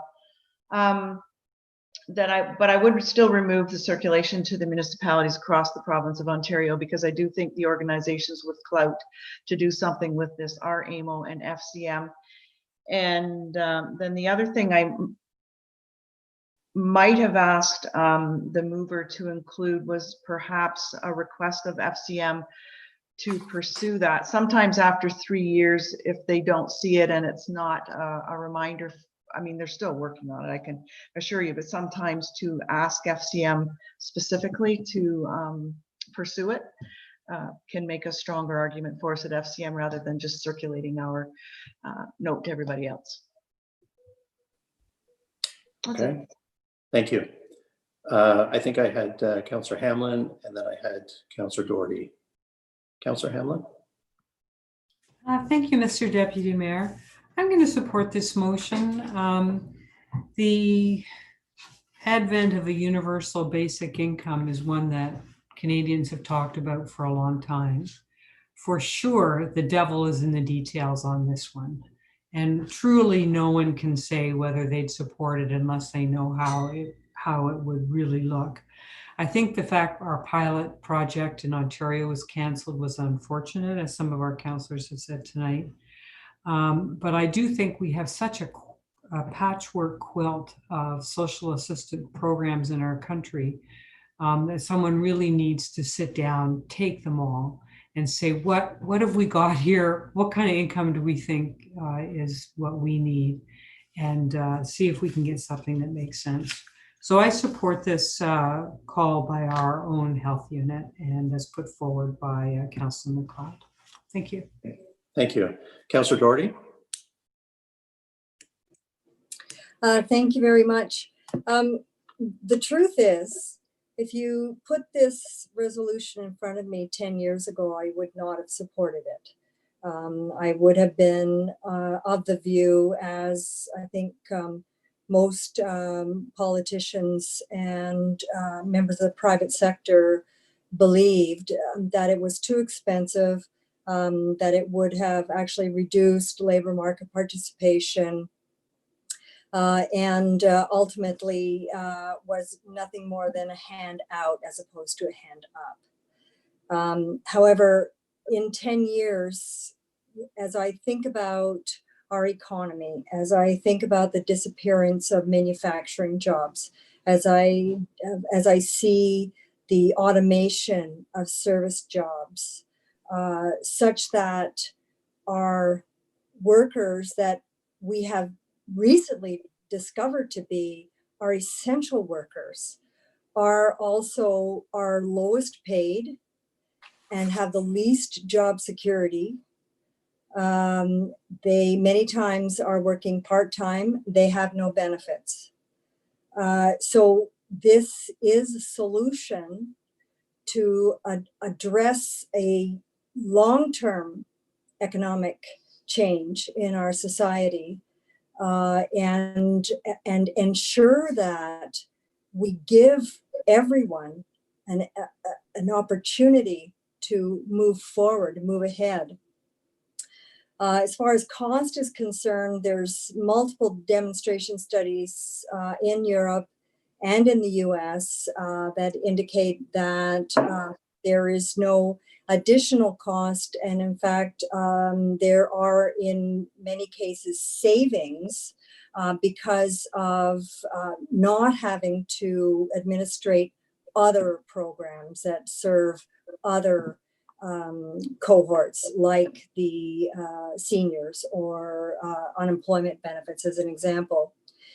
And recently, our own Parliamentary Budget Office released a study using projected costs from this fall through until March of 2021. And at a single basic income of $16,000 for a single and $24,000 for a couple, the cost would actually be less than the current Canada Emergency Response benefit. And it could save the government $15 billion per year, again, by eliminating other duplicating programs. So I am now very supportive, and I'm so supportive that I seconded the motion. Thank you. Thank you. Councillor Madigan, I saw your card, but were you looking to speak? Yes, please. Thank you. Deb kind of hit it right on the nail on the head for me. I might be where she was 10 years ago. The devil is in the details, and I just don't know enough to be able to support this. Councillor Berman stated it earlier, and I've stated it throughout my whole political career. I am for the people of Collingwood, and I think this goes far beyond my boundaries as a local politician to vote on this. I think it's got great legs under it, but that being said, I don't know enough to support this. I think COVID's kind of put the scare into all of us, and I can appreciate this, but I don't think I'll be supporting this this evening. Thank you. Okay. Councillor Berman? Thank you, Deputy Mayor. Only because you mentioned my name, I guess I'll speak to it. I'm sorry. I thought you had your card up. No, I did. I said to my wife today that if I understood this, I might actually be the biggest advocate at the table for it, but I don't understand it. I'll admit my ignorance. I mean, this was pulled 12 days ago off an SIC meeting, and I haven't learned anything about it in the 12 days. it's something I always thought, as Councillor Jeffrey talks about FCM and AMO, I thought this was dealt with, or had typically been dealt with, at the upper levels of government. So I suppose had I been thinking about it on July 8th, I would have asked for a staff report on it, because they would know more about this than I do. But I won't say any more, other than same with Councillor Madigan. I don't really have a problem with it. I just don't understand anything to do with this, and I can't vote for it because I don't understand the concept. And it sounds like from the number of pilot projects that have started and failed, and the percentages of people for and against, it isn't a black and white decision. So for that reason, I'll vote no, and hope it's successful anyhow. I'm going to make a brief comment, but before I do, is anyone else like to speak to this? And Councillor Mcleod, I'll definitely let you go last if you wish. Councillor Jeffrey. Thank you, Deputy Worship. I guess I like the idea of referring it to staff to see if it's in our sphere's jurisdiction and where we can have the greatest impact with it. I would like a wording that asked FCM to urge the federal government to institute a basic minimum income, a universal basic income that we're calling it. I just think it requires further research, and certainly from someone like FCM to take a position on it. I mean, I think Councillor Doherty spoke to a lot of the background information and things that they would use in their decision making. I support, again, I would use Councillor Mcleod's, I support it in principle, but I just would want to make sure we're wording it correctly to get the biggest bang for our buck, and it might be simply sending it to FCM and asking them to forge forward. Okay, so before I make a comment and then go back to Councillor Mcleod, are you specifically asking it to be referred, or you're just making a general comment? I think I'd like it to be referred, because I agree, we haven't had staff input on what we're saying to all of these very powerful and well-heard associations in our country. And I'd just like to make sure that we are coordinating it appropriately. Okay. Clerk Almas, I'm going to continue on. You interject if you think I'm going offside. Before I call a question for a referral, I'm going to just make a brief comment, and that is that I am in support of this. I'm not relinquishing the chair. I did ask the clerk if I could make a brief comment without relinquishing. The reason I'm supporting it is something that I've been involved in the advocacy for attainable and affordable housing for years, and this is very much a part of that component. The second is that from the outset of this sitting of the legislature in Toronto, I was very disappointed that one of the first things that the Premier did was to cancel the project in the city of Hamilton. And thirdly, Councillor Mcleod mentioned the Honourable the Senator Hugh Siegel. And the reason I reference him is that I think it's interesting that a red Tory speaks to how an issue can speak to both sides of the party aisle, so to speak. And nobody's heard of him. And the reason people haven't heard of him is because he never won an election, although he tried multiple times. And yet he is has a breadth of experience. He was a high-level policy advisor to the Davis government at the provincial level. He was the chief of staff in the latter years for the Prime Minister Ryan Mulroney, and was appointed to the Senate by the Honourable Paul Martin. So therefore, you have a conservative appointed to the Senate through a Liberal.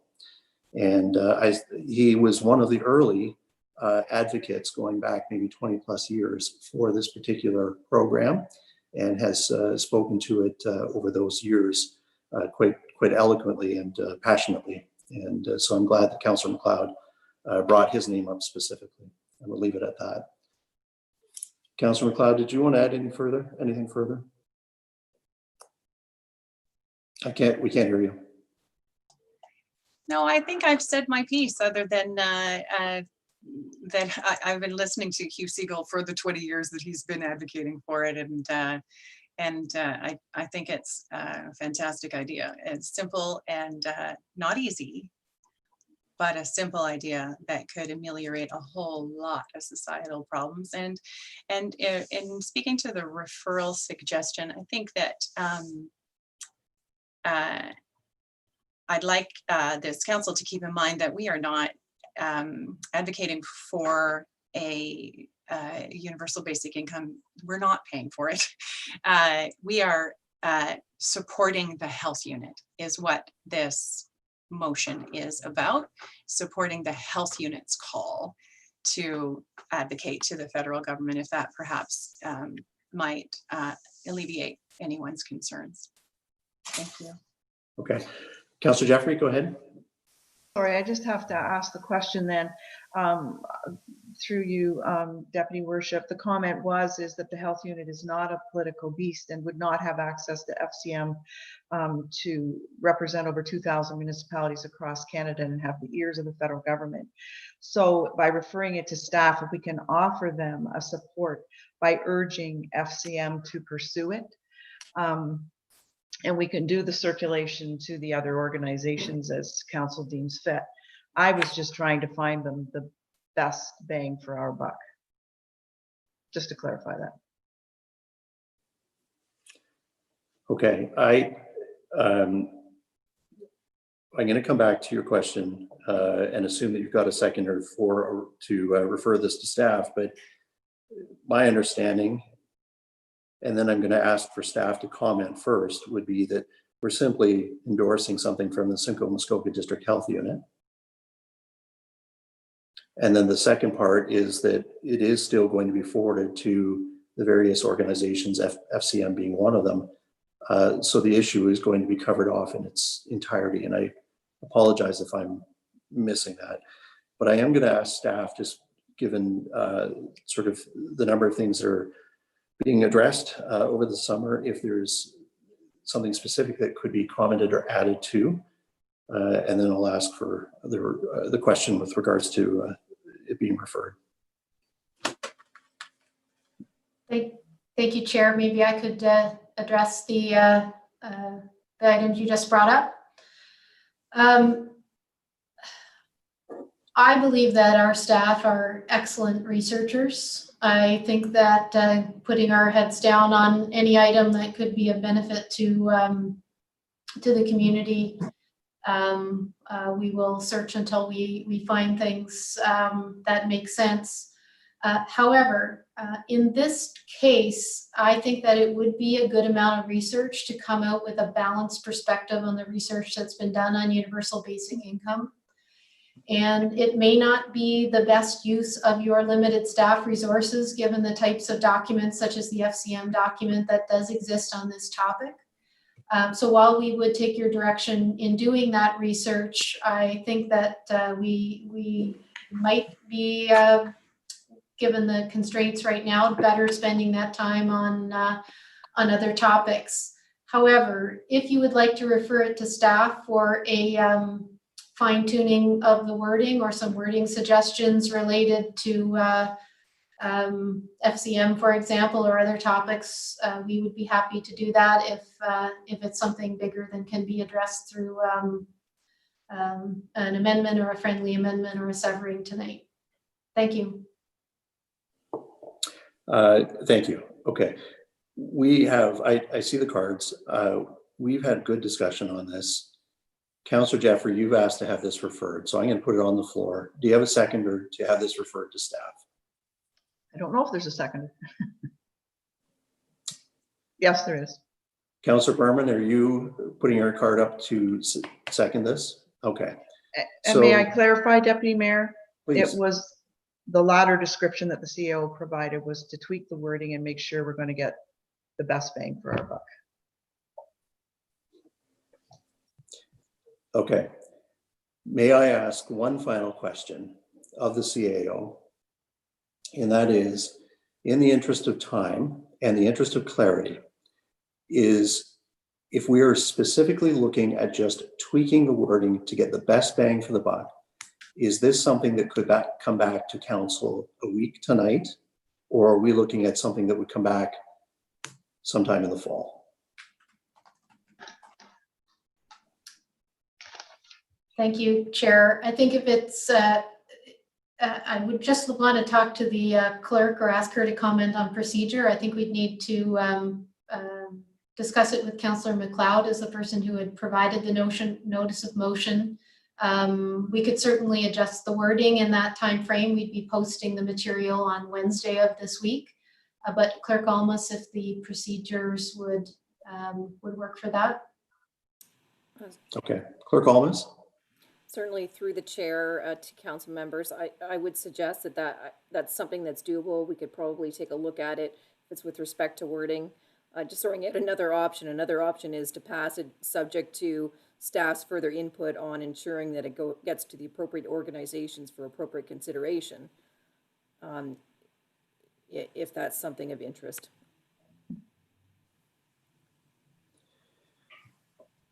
Okay, but the part I guess that I'm not understanding is the way it's already worded.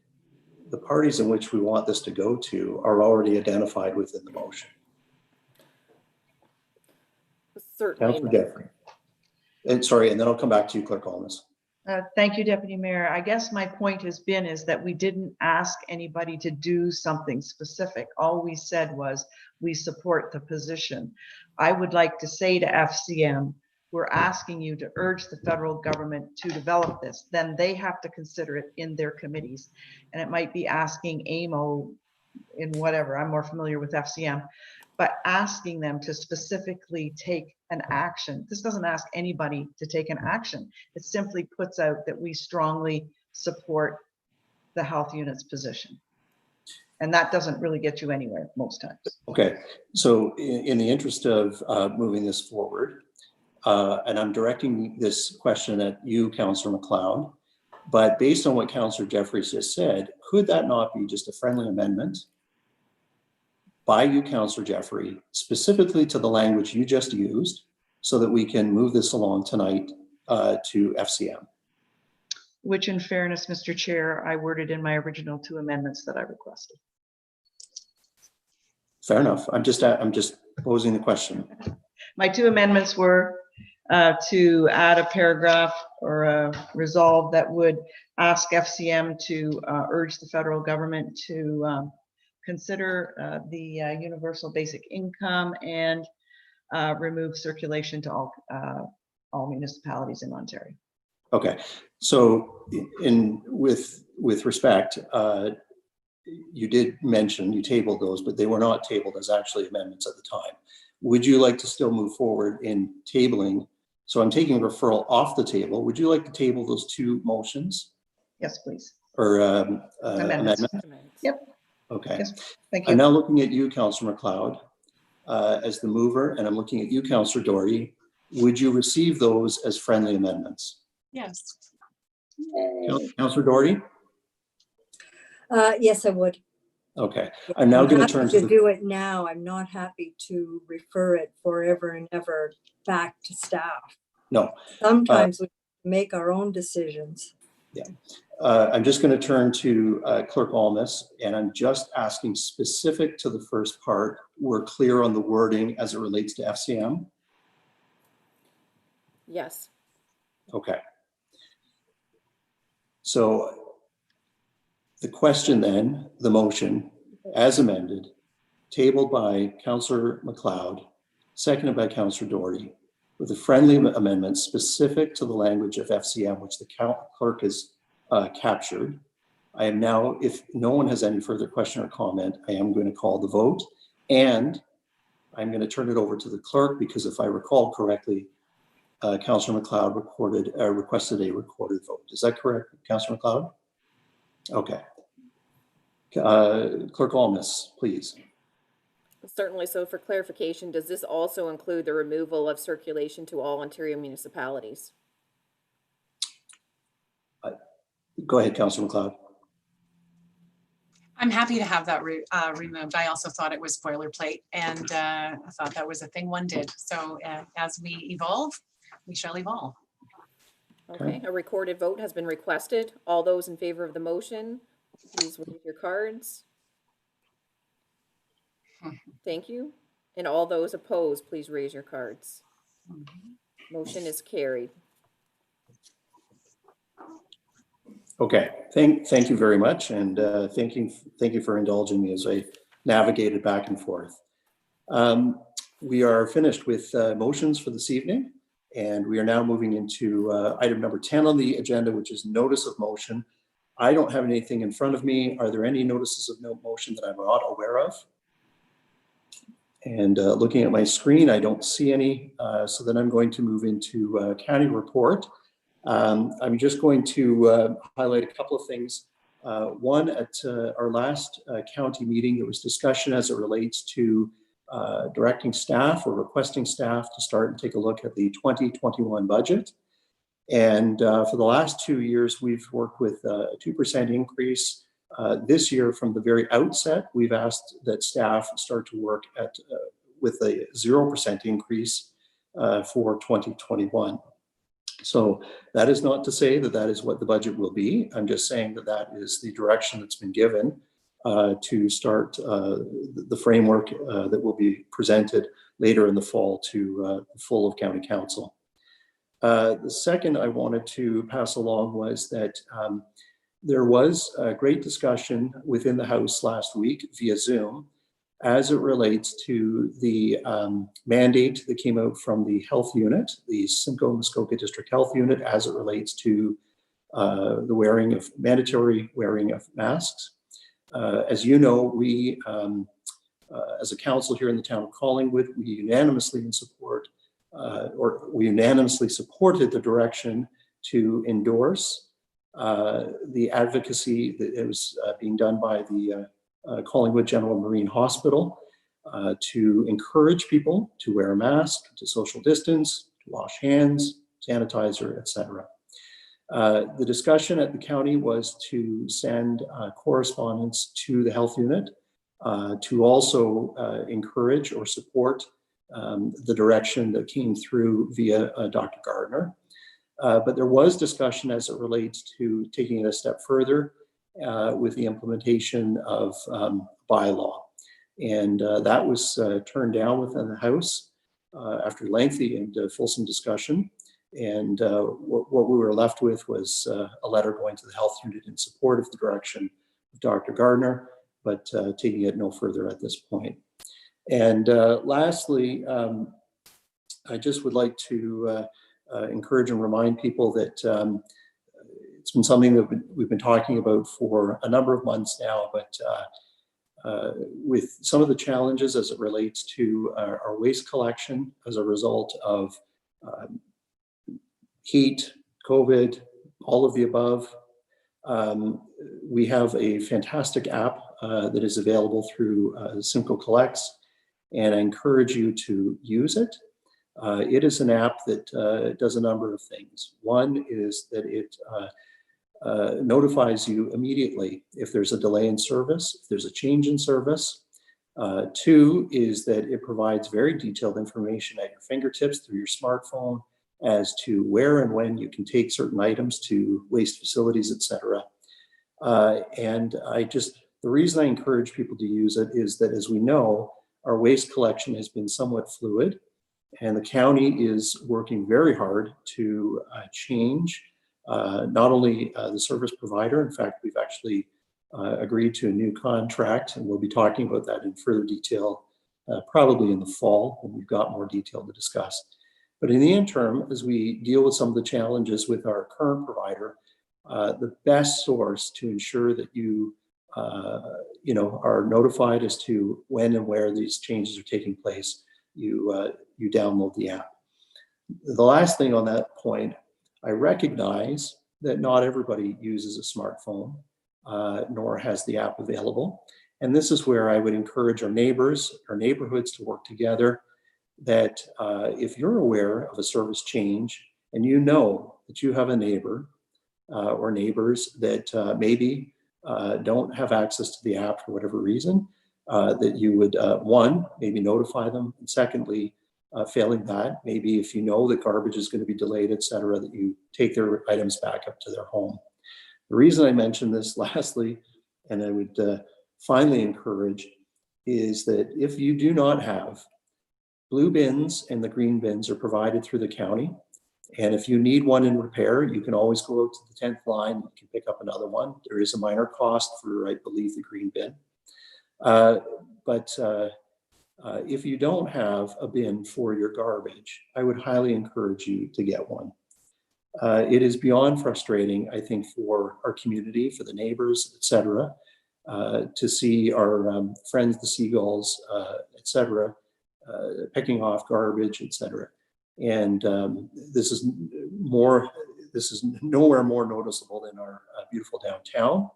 And it is something that we're looking to address through our BIA, working with our landlords and tenants to ensure that we've got a beautiful town downtown. But it is something that certainly occurs elsewhere in the community. So again, yes, it's a minor cost, it's a minor inconvenience, but I can tell you the inconvenience of having to pick up garbage that's been torn apart through a black garbage bag or a green garbage bag is far less than having to go and get a bin from Canadian Tire or some other type of service provider. If there are any questions as it relates to the county, I'd be more than happy to answer them at this time. Yes, Councillor Doherty. Thank you very much, Deputy Mayor. I've had a number of people in the community express concern about the proposal to evolve to the large bins, the jumbo garbage bins.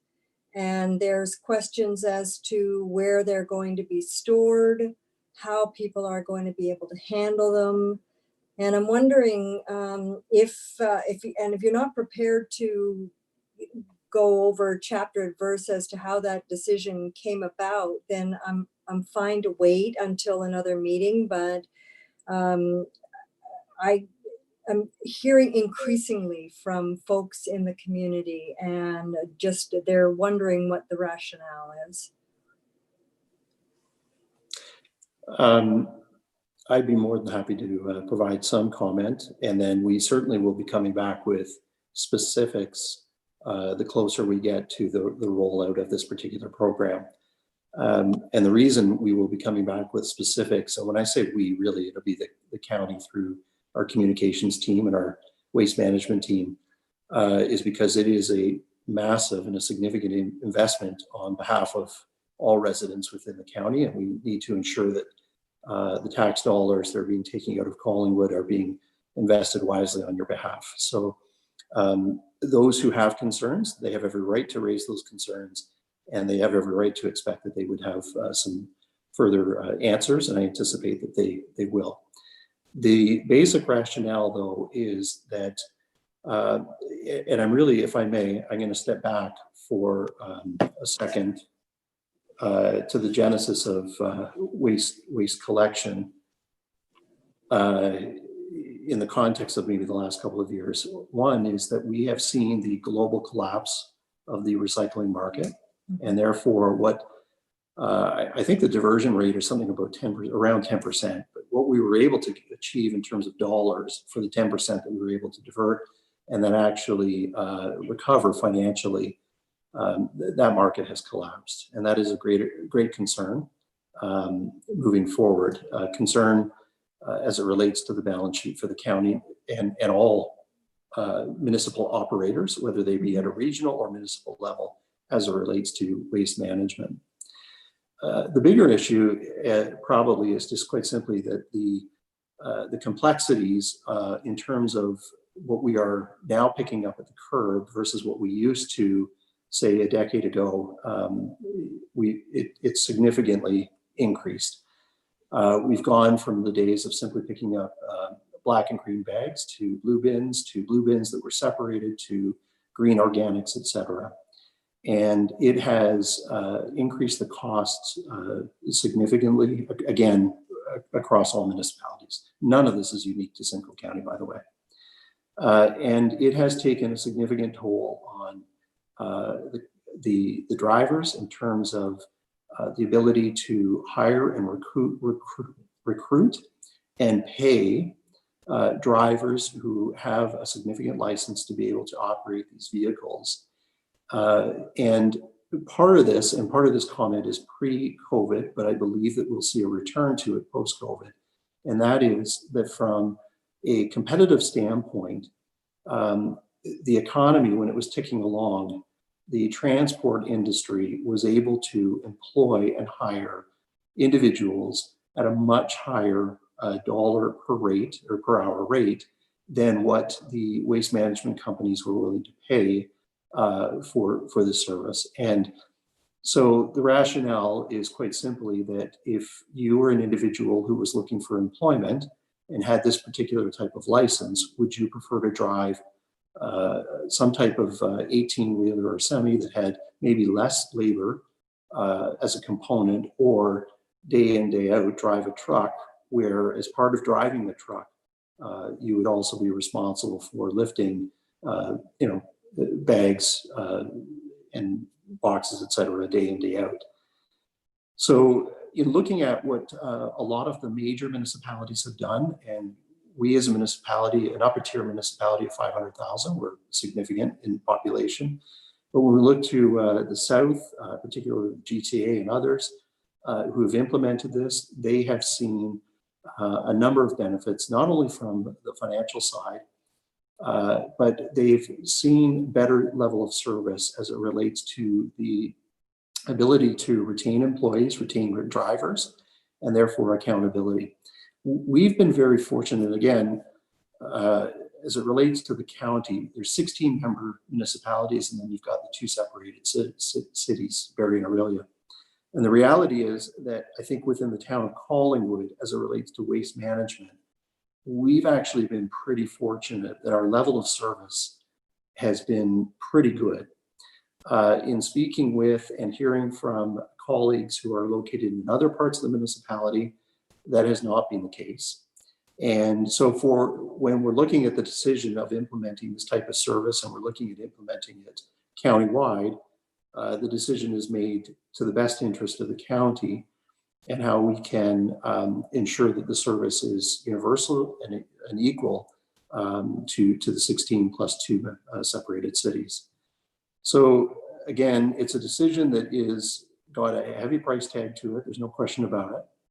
It's a decision that will come with a new learning curve. On a positive, I think that in speaking with a number of people who are maybe newer to the community, they're actually the opposite. They're surprised it's a service that we don't already have. They're maybe coming from a community in the GTA, et cetera, where they've had this in place for a number of years and have seen the benefits. Yes, the bins are big, but on a positive, they hold far more than what you can put out at the curb today, whether it be in your black bin that I just referred to earlier, or to the blue bins, or even to the green compost bin. The second is that they are on wheels, and therefore, we recognize that there are mobility issues, but there are mobility issues in terms of transferring what you currently have to the curb. And these bins, although large on wheels, are fairly easy to transfer from one location to the other. I acknowledge there are exceptions, and an exception would be probably on a 1,000-meter road on a country property. But there are things that people can do to adopt in that respect as well.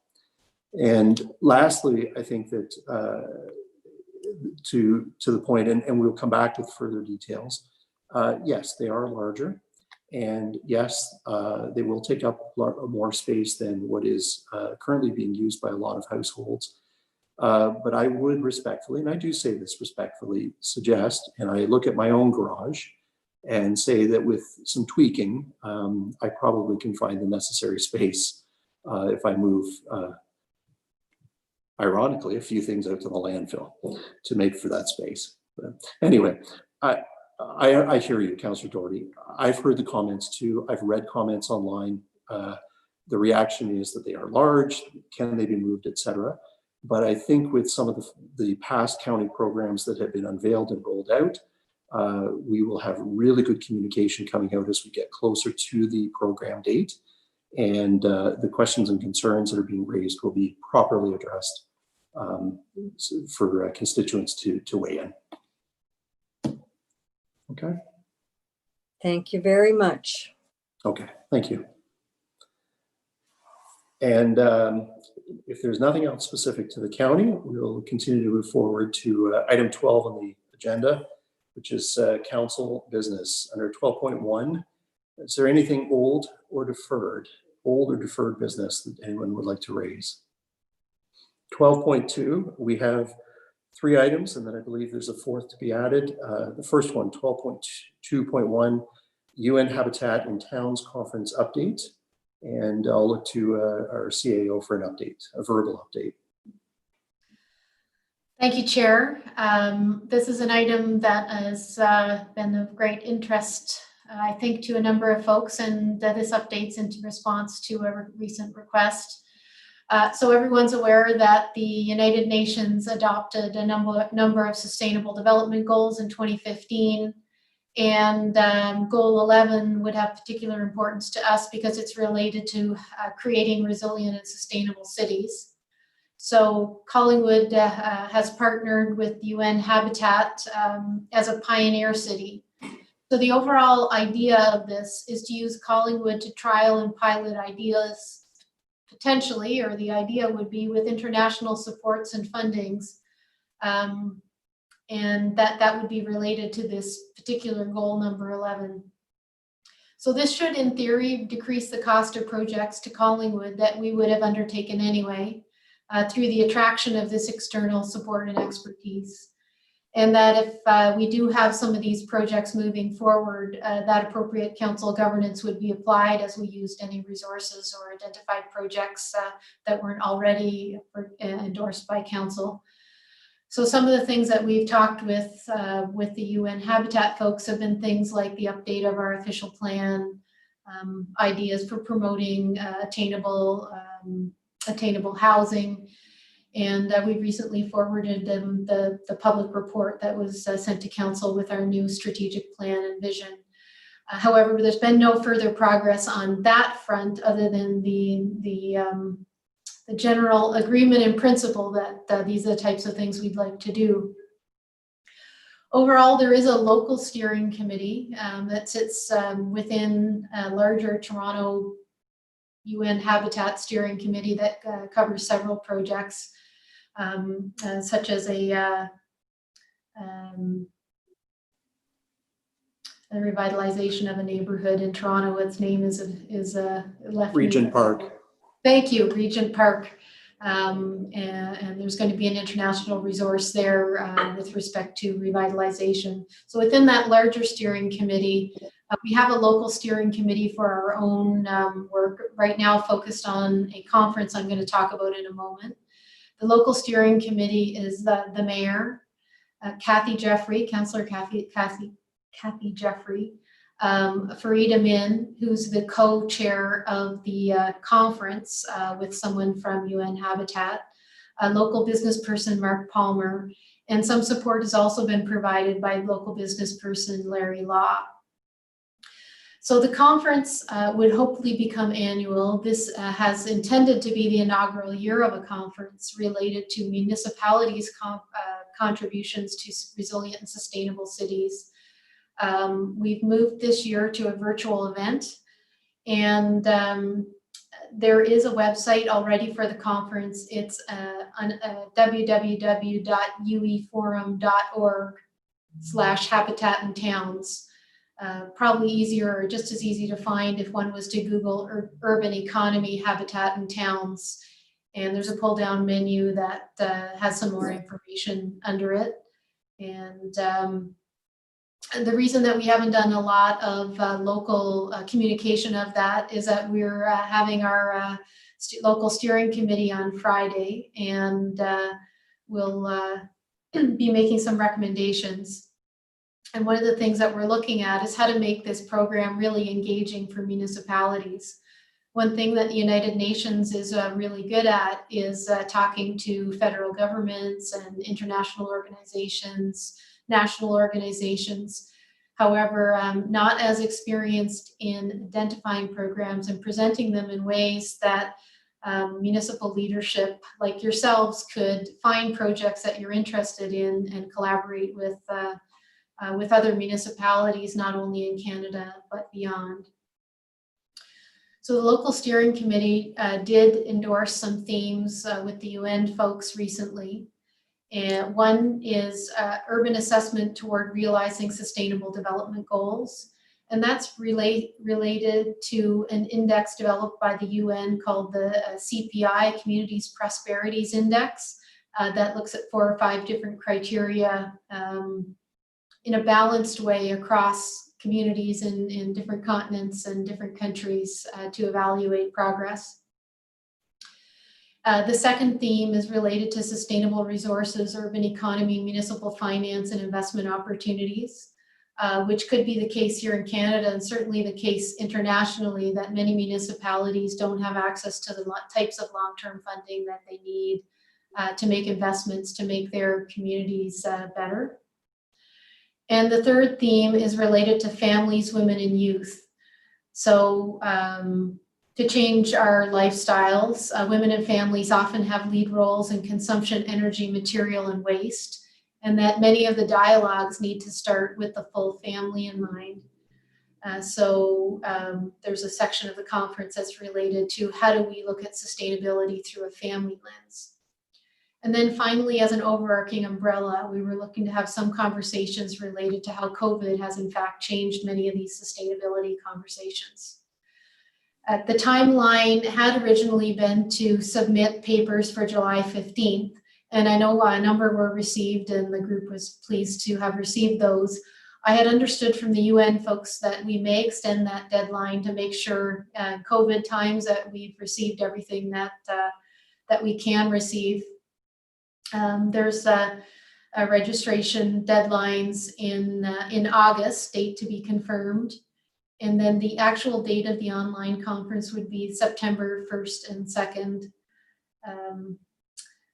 So that is the overall status of where we are today. And I could do my best if there's any questions. Otherwise, we can continue to report back as things develop.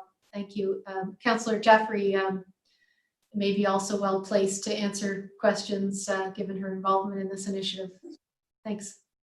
Great, thank you. Are there any questions of our CAO or Councillor Jeffrey at this time? Yes, Councillor Comey. Thank you, Deputy Mayor, and through you to CEO Skinner, thank you for that update. I just want to make sure I jotted it down correctly. Who is our local steering committee, please?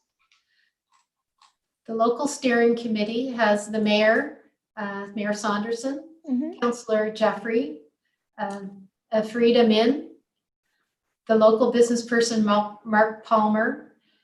And we have had several meetings with the local business that included local business person Larry Law, who had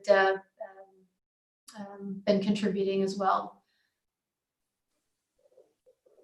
And who appointed that, through you, Deputy Mayor, who created the local steering committee and their representative roles?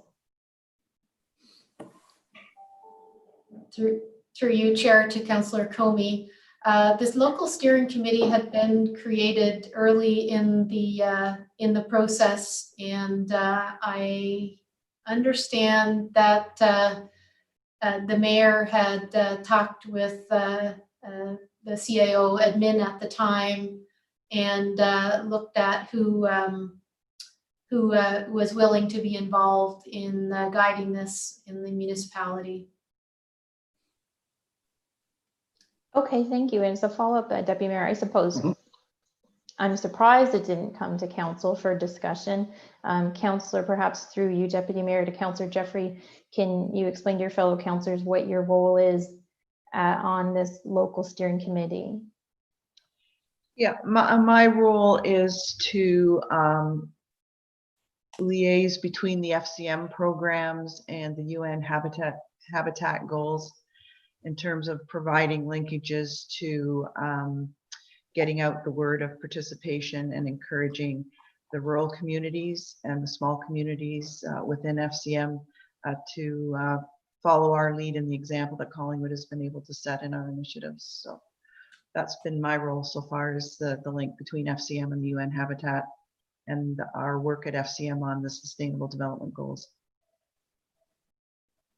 Okay, thank you for that update. And then I'll just offer the comment, I'm surprised that didn't come out for a public discussion when we formed our economic task force and a couple other things. Usually our public and our residents appreciate a fulsome public discussion on those items. So I'll just offer that as a general comment, but I appreciate the update, CAO Skinner. Okay, fair enough. Thank you. Are there any other questions of either our CAO or Councillor Jeffrey? Yes, Councillor Hamlin. Hi, firstly, thank you for the update. I have been following the changes as they've been going on online for this, and I was pleased to see the registration fee recently drop from $250 to $0, which is good because I think that it would be great if, well, obviously not only all councillors across the country could participate, but I do think our community is very unique in the sense that we have a lot of people who have experience in urban affairs, I'll say, are very interested in the sustainable development goals, and I think will very much participate in this conference if they knew it was coming.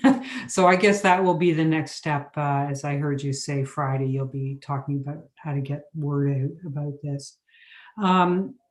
I echo Councillor Comey's concern that this didn't come to council, and I just really offer my comment that, you know, and maybe related to my comment I just made, there are so many people who could be perhaps sitting on this committee as well, who have such a broad background, maybe have dealt with UN, who know about these goals inside out, who perhaps should be, you know, would be relevant on these committees. And I would just ask the next time this kind of a committee is set up that it does come through to council.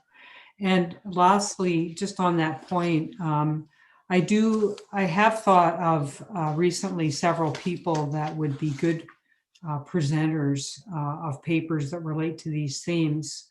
And I was just wondering how I don't want to approach those people, of course, but I would like to have some input. I'm happy to approach them, but not until someone on the local steering committee says, yes, that's a good idea. So I'm just wondering how that would be facilitated. CAO. Thank you, through you, Chair, to Councillor Hamlin. I would love to hear about people whom you think would be good and interesting speakers. If you have an opportunity to forward those before Friday, that would be even better. I think that we are right at the moment trying to develop an excellent program. And part of that relates to having people to talk about their experiences and research and interests in a way that would be engaging to other municipalities. So that could be quite helpful if you could send that to me, then I could share further with a few of the folks you're probably already aware of in the UN Habitat organization, as well as our own steering committee. Okay, I'll do that. Thank you. Councillor Mcleod.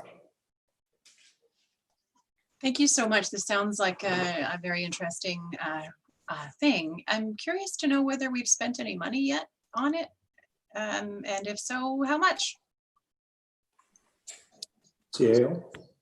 Thank you, through the chair, to you, Councillor Mcleod. We have spent some money, not much. Well, it depends on your definition of much. I guess some taxpayers might think it is much.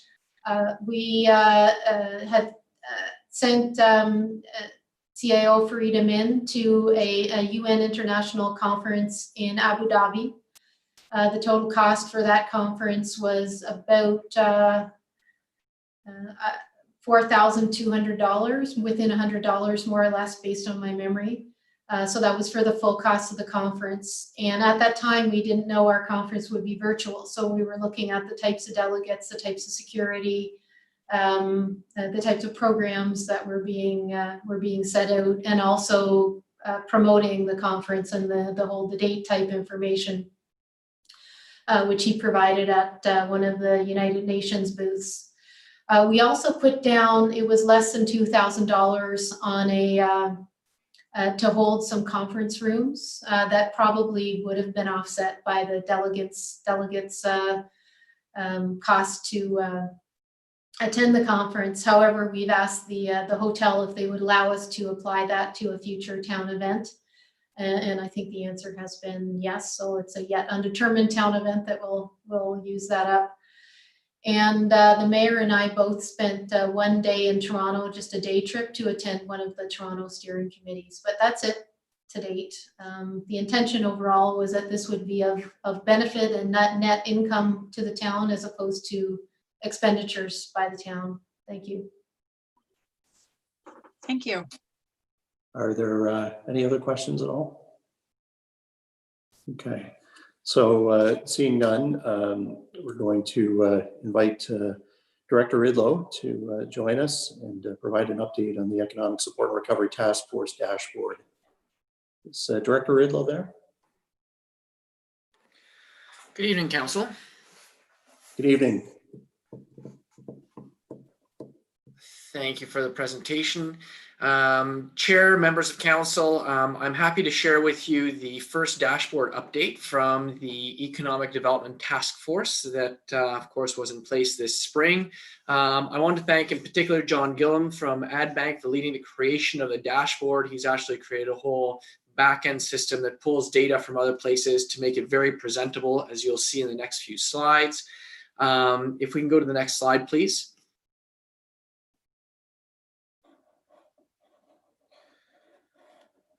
The first slide that I want to take a look at, it relates to demand.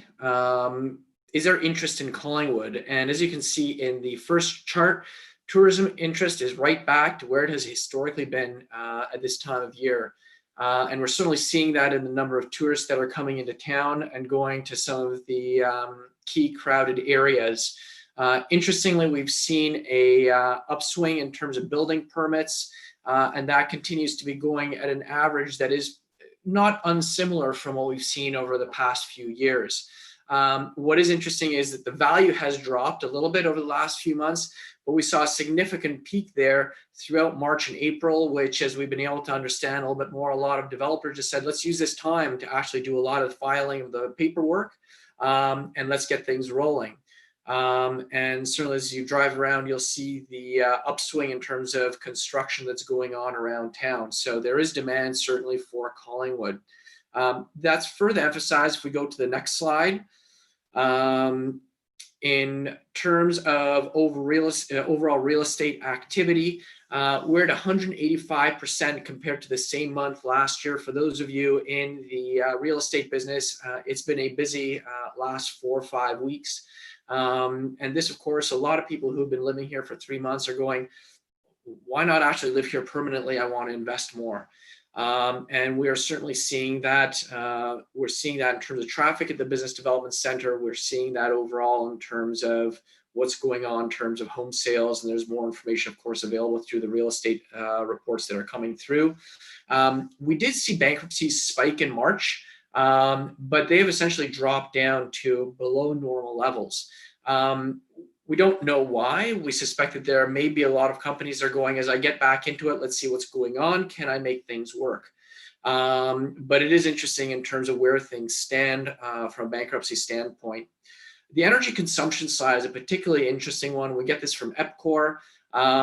What you'll see is that hospitality and industrial energy uses are starting to rebound, which is certainly great news for us. The education one, which is the one that's at the lowest end of the June data, is of course low. That is the education area that is still trying to figure out what's going on. And we should see some kind of return to energy consumption in the fall. How much? We're still waiting to find out, of course, from the educational organizations that are within Collingwood. But overall energy is coming back and coming out quite strong. The next slide talks about employment specifically. Employment is a rather tricky one to actually get because we fall under a region that spans from Kitchener-Waterloo to Barrie and Orillia. So that really is not terribly representative, we believe, of what our quilt work of employment is. The good thing is that we do have access to the Stratford Bruce Peninsula region data. If you just click on the button, it'll show up on the PowerPoint. Thank you very much. If you take a look at the blue line for unemployment, you'll see that we're sitting at around 9.6% for the broader Stratford Bruce Peninsula area. So broadly speaking, think of it of sort of just west of here. But we see that much more similar to the economic makeup that we see here in Collingwood than what would be the case for the Kitchener-Waterloo, Barrie-Orillia area. And certainly we've gone from a low of around 2 to 3% back in 2019 due to that 9.6. It appears like the curve is starting to flatten, but we're going to have to wait for the next few months to really see what's happening there. What is most important to look at is this data did not include the openings that were announced towards the end of June. And as we head into July, we're certainly seeing a lot more openings, a lot more re-engagement in the service hospitality sectors. The last slide, or the last graph, sorry, if we go back one slide, the last graph on there relates to job searches. Indeed provides a very neat surface where it actually indicates how many jobs are being posted and how many people are looking for jobs. And what we've certainly been able to see is the number of job postings are going up, that's the orange area, while job listings are down, which of course is not terribly unexpected given what's been going on. But again, this data only goes to June 20th. That is just around when the reopenings were announced. So once again, we are going to be watching this carefully to see what happens over the next month, 2 months, because I think this dashboard will tell us exactly what's going on from an economic recovery standpoint as it relates to this critical number. Next slide. As you will recall, we also participate in 2 waves of the Simcoe County Business Impact Survey. Collingwood is actually one of the highest responding municipalities. So we feel fairly comfortable with the numbers here. We hover just around 100 respondents. So statistically, that gives us a pretty good sense of what's going on. The highlighted sectors in yellow indicate those that across these 3 different variables we feel have been most impacted by COVID. And not surprisingly, they relate to things like entertainment and leisure, food and beverage, healthcare, hospitality, tourism, retail, and consumer durables. Overall, they were projecting a decline of about 88% versus about 75% for Simcoe County. And that certainly is seen as well in terms of what they had to see in terms of employees they let go. About 73% claimed they had to let go 73% of their staff versus 66 average for the county. Now, I have to remind you, this, of course, this survey ran April and touched a little bit of May. So what's happened since that period has changed quite dramatically, and is perhaps better reflected in the next slide. The 4-county worker impact survey. So this survey was done in the area that sits west to us. If you will, we like to work with both of our labor boards, so we get a good reflection of what's actually going on here. And this specifically was a worker impact survey versus the other one, which was the employer survey. Once again, we had a really good participation rate in this. 80 Collingwood businesses participated in this. We're certainly thankful for the 4-county worker labor force for including us in this. On the chart to your left is a job change survey. So essentially, since March 2nd, have you seen a change in status of your work? And about 1/3 of the people said, I'm still working. 1/3 of them said, I'm working from home. 1/3 of them said, I'm temporarily not working. And about 2% said, I have lost my job. So that provides a very good perspective in terms of the severity and where we're seeing people who are working or not working. It's not a surprise that what we've seen some positive responses to in terms of support, and that is on the right-hand side, the government has been providing key drivers of success for retaining resilience in the workforce in terms of making sure employees are feeling like they're still able to support their families. What is interesting here, and I draw your attention towards the bottom of the right-hand chart, is the need for social services and how high that ranks relatively speaking, to the others. And this certainly speaks to the importance of action item number 6 in the task force recommendations, which was in fact all about supporting the social services and the roundtable that Parks and Rec and Culture, as well as Jennifer Parker, is leading. Next slide. In terms of key takeaways, I did want to highlight one more key metric, and that is the traffic that we're seeing at the Business Development Center. We are meeting through individual and group consults, virtual of course, with about 400 people every single month since March. So there's lots of demand, and it's actually increasing. We're seeing the majority of our demand coming in from businesses that are saying, how do I expand? How do I set up here?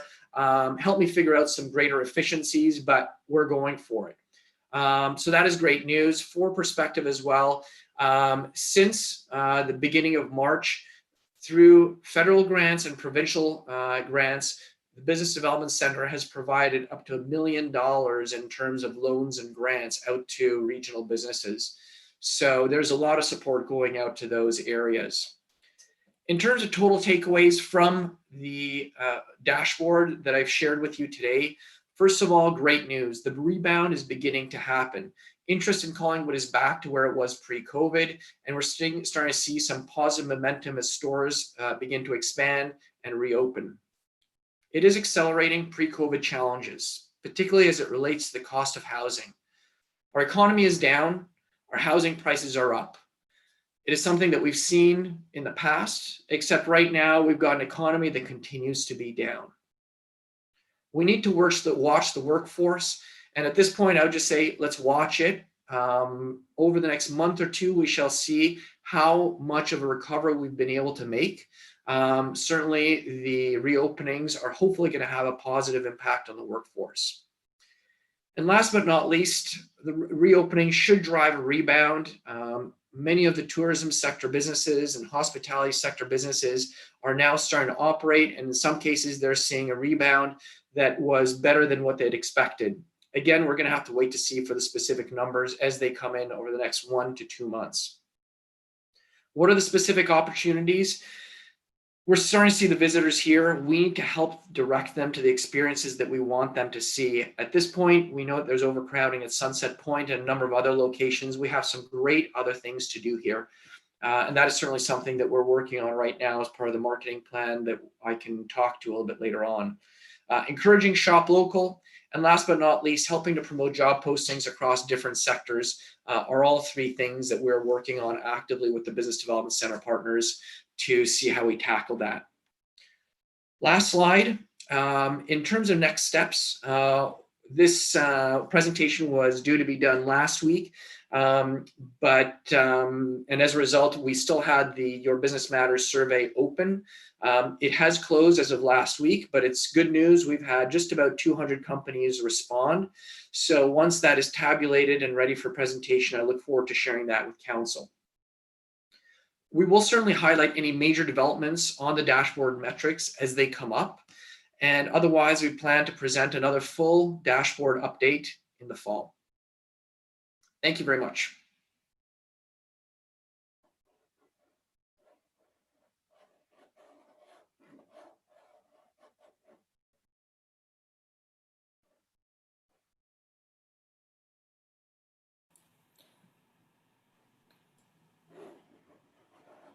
Sorry, you're muted, Deputy Mayor. My apologies. I got caught finally. So let me start over. Director Ridlow, thank you for the presentation and the update. Tonight it was intended to be received for information, but if there's any member of council that has a question or comment, please ask it now.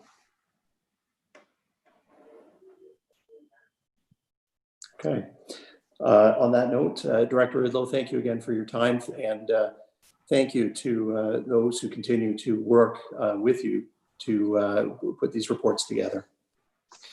Thank you, Deputy Mayor. I did want to mention, I think Councillor Mcleod has a question, and I also wanted to provide an update on where we're at with the cash card action item from the task force, action item number 5, but over to you, Deputy Mayor. Okay.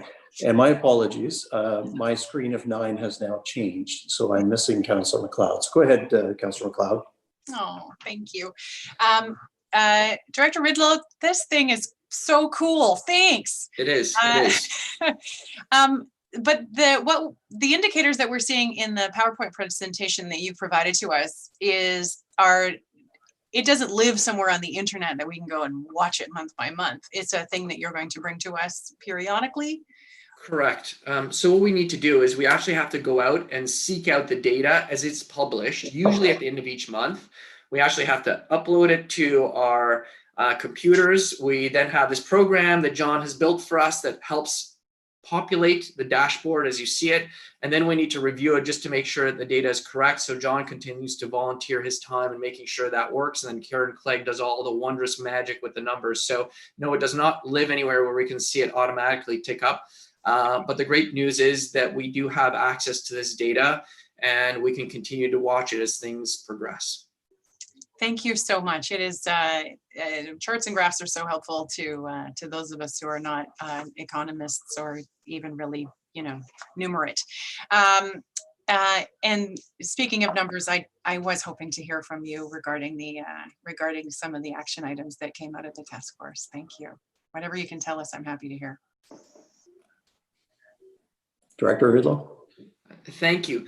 So just as a reminder, under action item number 5, there was an objective: drive traffic and sales into local businesses, retail stores and services, while at the same time putting cash into the hands of local residents.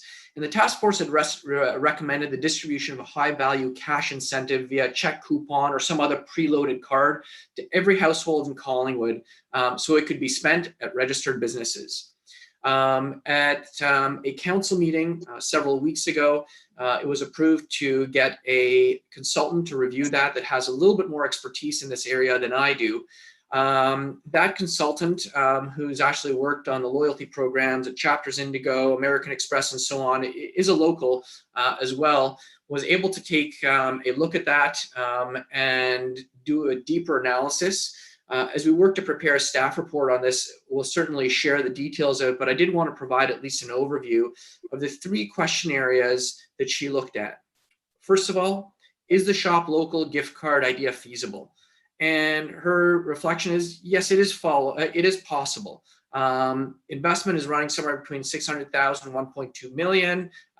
Confirmed that it's probably about 500 hours of work and a basic setup fee of about $125,000 to $160,000. She did a complete work back, and she said the earliest that this can be in market is the end of September. Her final analysis came through about 10 days ago. So, depending on when we push the button on this, that will obviously impact the timelines. What financial benefits can we expect from the program was a second question that she addressed. She did an analysis of the kinds of redemptions she would expect, and she saw incremental profit for the participating businesses in aggregate of about $100,000 coming out of this program. And importantly, this assumes that 50% of the people would never have gone and shopped in Collingwood stores without this cash card. And then the last thing that we had her review is this the most effective way to accomplish the objective? And her comment was, there may be better alternatives. And her key concern is just making sure that the security is built in there when you're sending out $100 cash cards. It's essentially like sending out a credit card. As you know, you have 2-part credit card systems that sometimes come out, extra PIN codes and so on, to avoid fraud. Some of the areas that she suggested we look at is rent relief, a loyalty program, participation in an existing program, or expanding existing initiatives. And she was particularly impressed with the Collingwood Commons Foundation. So since then, it's prompted us to actually take a look at 2 other options. That includes one that is a shopping passport, if you will, that would allow residents to download a shopping passport and essentially gamify the experience of shopping locally based on those businesses that sign up to be part of that. There would also be an instant scratch and win card for those that are not on phones. and would help incentivize the purchase, and importantly, do it over a longer term period. So it's not just a one-hit wonder, so to speak. It's something that helps drive repetition and ultimately habit of shopping local. The third area that we're also looking into is, could we boost the business and tourism relaunch marketing area of the action team recommendations? That was action item number 3, drive long-term marketing promotional plan that complements our strategic plan. And when you look at the actual detailed objectives, there's a lot of overlap there.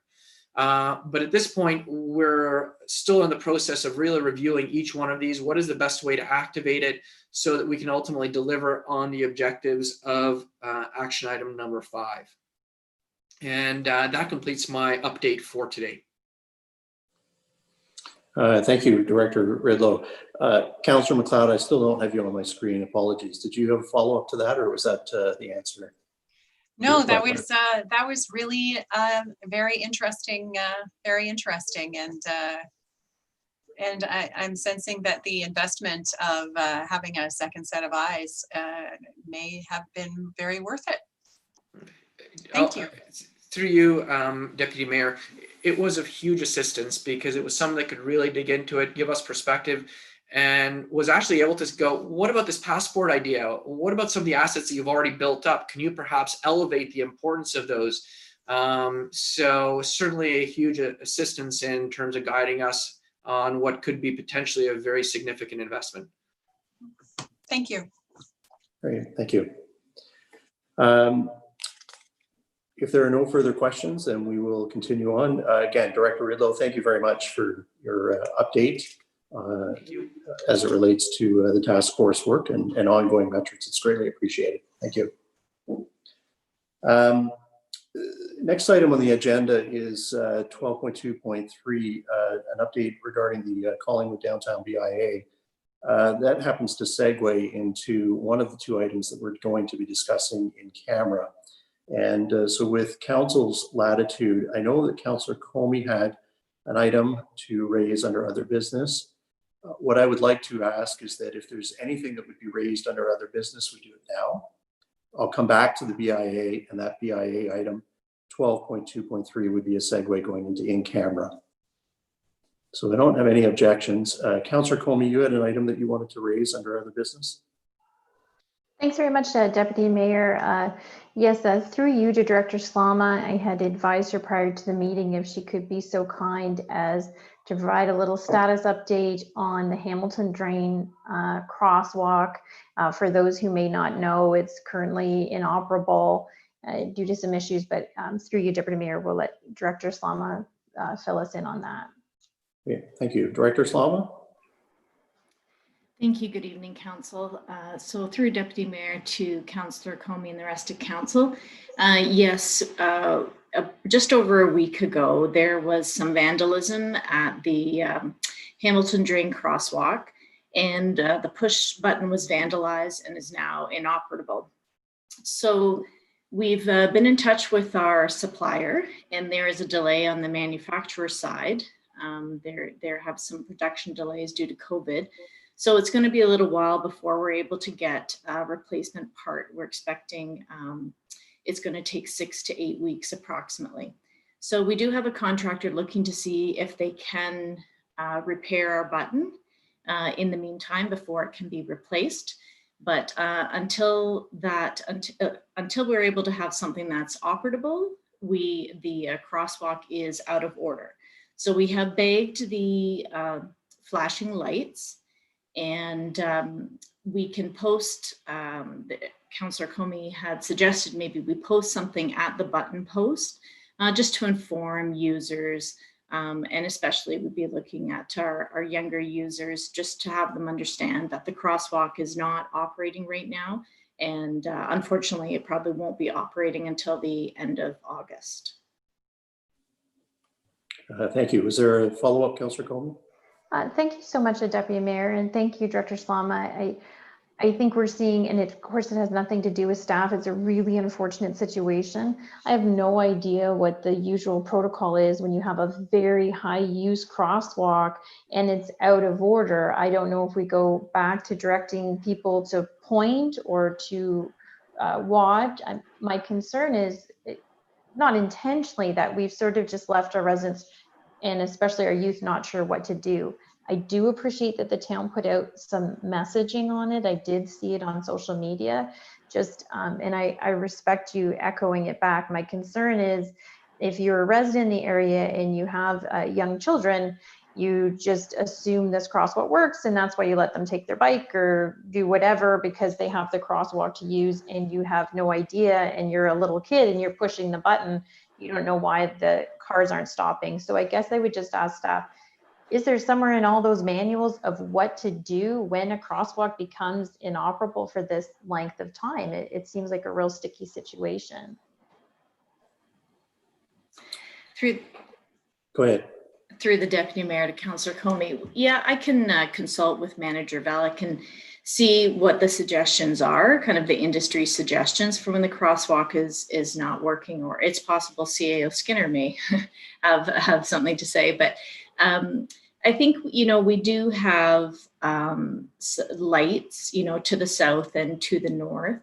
Maybe the messaging at the crosswalk is you might have to go those further distance to cross safely, but I would need to look into making a suggestion for people to, signal that they're going to cross. I think that though that is an option, not many people know how to do that properly. So it would be a bigger education for the public. And I thank you so much for that answer. And I worked that end of August, just skirting, who knows what's going to happen with school, but assuming, and, I don't know if other councillor members, I'm sure they realize this crosswalk is heavily used and beloved. I could not believe the amount of messages I got when it was continually flashing or not working. It was really actually almost funny. I received videos and updates. Parents are really concerned. We're getting a lot of comments. But I appreciate that because it is a very dangerous crossing, and we know that's why it warranted the crosswalk in the first place. So I thank you and staff again. I look forward perhaps at next council meeting or before that to hearing what we can do, because I'm just like the rest of everybody. I'm so concerned that we've said this over and over. We have an unusual amount of youth being active in our community, which is fantastic, but it puts a lot of pressure on these particular crossings. So it's such an unfortunate incident, but I thank you again for all your responses. Thank you, Councillor Comey. Thank you, Director Slama, for your responses. Is there anyone else that would like to bring up anything under other business? Councillor Hamlin? Just on the matter of that crosswalk, I just wanted to say that if anything could be done to repair it or do some alternative, I won't repeat any of the comments of Councillor Comey because they were excellent. But I just wanted to say, although there is a light to the south, it is a bit of a distance. And the light to the north was taken out at Campbell because of the construction there. So, crossers of the crosswalk would have quite a hike going north to Collins to cross there. So anyway, it's a critical piece of infrastructure at this point. So thank you for all you can do and for what you've done. Thank you. Great, thank you. Anything else under other business? Okay. I don't have Councillor Doherty's on my screen. You're okay, Councillor Doherty? Nothing under, okay. I'd like to then, if I may, go back to item 12.2.3, which is the update specific to the BIA.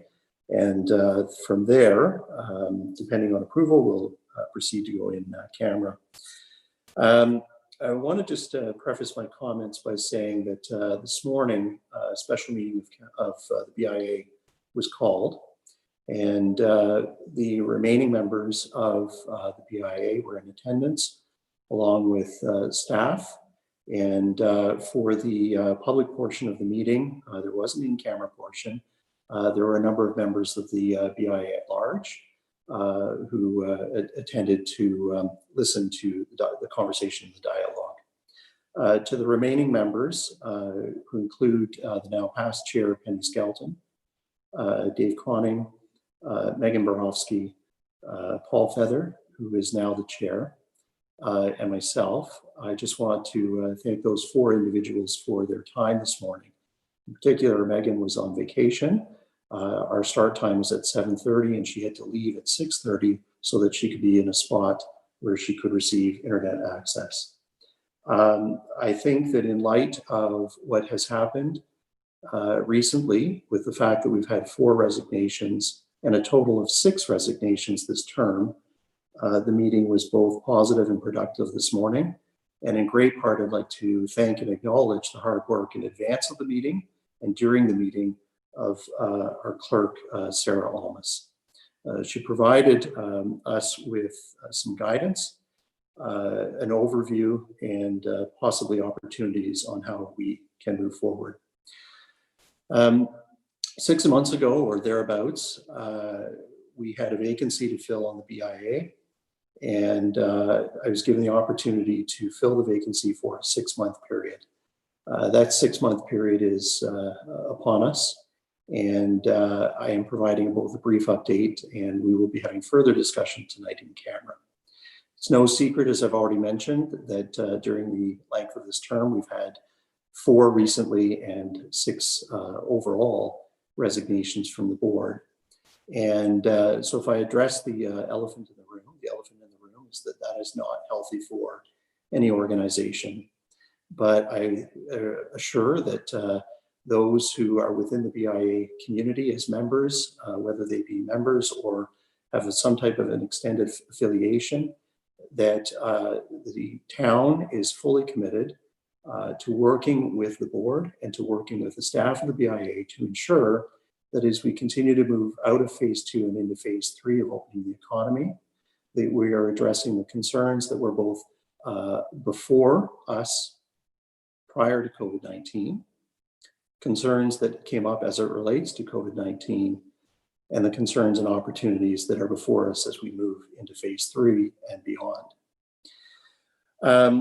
When the 4th resignation came in, it was, or I guess it was shortly after the 3rd resignation, it was put forward to the remaining board members and to the board members who had recently resigned an opportunity to present both the clerk and the general manager, Sue Nicholson, with their thoughts, observations, and comments as it relates to the BIA, whether it be the current structure, past, future opportunities, etc. In other words, you could refer to it as a SWOT analysis, strength, weaknesses, and I can't think of the other 2, but used it all the time. The members, both past and present, did provide a detailed summary, independent and in confidence, to those 2 members. The clerk and then the general manager, in turn, put together a detailed report, and as part of the presentation this morning that was presented to the remaining members, an overview of sort of 4 key themes. The 4 key themes looked at things like the current board, staffing, operations, and the membership as a whole. And from there, we again sort of looked at it from a SWOT analysis as it relates to some of the strengths and weaknesses. The clerk then, as part of her presentation, gave the board direction as it relates to, here are some of the things that we can do, that we can't do. And I want you to know, and I want people to be aware that we are doing these things in the effort of trying to work with the board to ensure that we've got an organization that's successful, that benefits the membership first, benefits the community second, and ensures that we have a vibrant and healthy downtown. In saying that, there have been some concerns that have been raised, and I've had the opportunity to have discussions with staff, and in fact, we've had discussions externally with the Integrity Commissioner. And we've reviewed some of the concerns that have been raised so that we can use them from an education standpoint moving forward. I don't believe that it is in the best interest to look back from a negative perspective, but it is important that we do look back so that we don't repeat our mistakes. Instead, incorporating resources, maybe the Integrity Commissioner, maybe other resources, or an internal resources that have been offered through the clerk's department. I think that we have an opportunity to ensure that we provide education to myself, to the other board members, so that governance as a whole is top-notch, and that the board as a whole moving forward can do so, ensuring the memberships as a whole. And I keep referring to the membership, and it's important because it's 400 thereabouts, and they pay significant dollars in terms of levies, know that they are getting value for the money that they are paying in terms of the requirements that are set out legislatively through the incorporation of the BIA. So with that said, we will be proceeding in camera tonight, assuming that the motion is passed. And part of the discussion tonight will be looking for further discussion, clarity, and direction as it relates to the board. As I've stated already, we currently have 5 in place, myself being one of them. From a technical standpoint, those 5 can continue to operate. We do not feel that it is in the interest of the board or the membership, though, to continue to operate with only 5, and therefore we are going to be looking for direction to enhance or complement the current mandate of 5 so that we can strengthen the board, so that the key pillars that were established last fall within the framework of the strategic plan of the BIA can be fully implemented. I don't think that that's something that can be done on the pillars or the backs of 5 people or the volunteers that make up some of the subcommittees. If there are any specific questions to what I have just said prior to going in camera, as this is a public update as it relates to the BIA, I'd be happy to entertain them. And then after, we will then move forward to our next agenda item, which is to move in camera. So I'll leave my comments at that. And if there are any questions, I'd be happy to do my best to answer them. Any questions? Okay. So thank you for your indulgence. So with that said, we are going to then move to the in-camera portion, item 13 on our agenda. I have it here that it is moved by Councillor Dory. It is seconded by Councillor Berman. Whereas the clerk hereby concurs the reasons for the in-camera session have been duly reviewed and considered, and the matters are authorized under the exception provisions to conduct a closed session in accordance with the Municipal Act prior to proceeding into closed session. Therefore, be it resolved that this council proceeds in camera in order to address matters pertaining to, there are 2 items, a personal matter about an identifiable individual, including town or local board employees. And the second, the receiving of advice that is subject to solicitor-client privilege, including communications necessary for this purpose. And the items for discussion are the diversity and inclusion, solicitor input, and the second, the Collingwood Downtown BIA board membership. I assume that late in the evening, those who are my mover and seconder are still comfortable with that. Okay, if there are no questions regarding what's just been read, I'll call the vote. All those in favor of moving in camera? Thank you.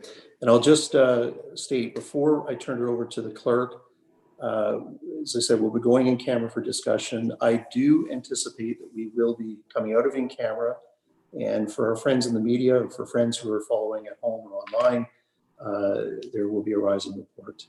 Clerk Almas? Correct. Thank you. So we will be moving in camera, and any of our viewers will be seeing the screen that shows that we're in camera, and we'll be moving all the non-council participants in this session into the waiting room. And I'm wondering if during this transition, council is satisfied with maybe a 5-minute recess while we handle that transition.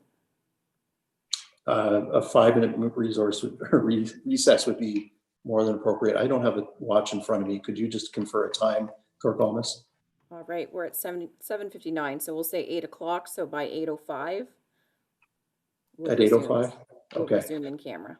Okay, so just before we break, council, on your behalf, to our staff who are leaving us, to those at home that will not maybe pick up for the Rise and Report, thank you for joining and participating this evening.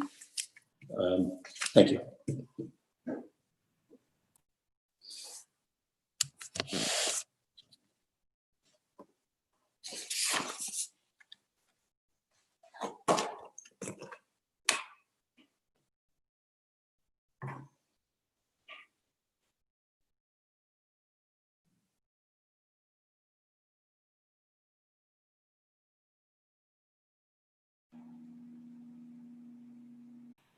Sorry, can you repeat that, Chris?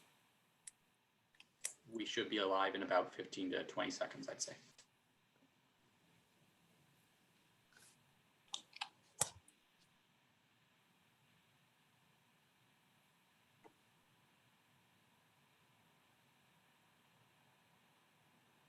You're alive.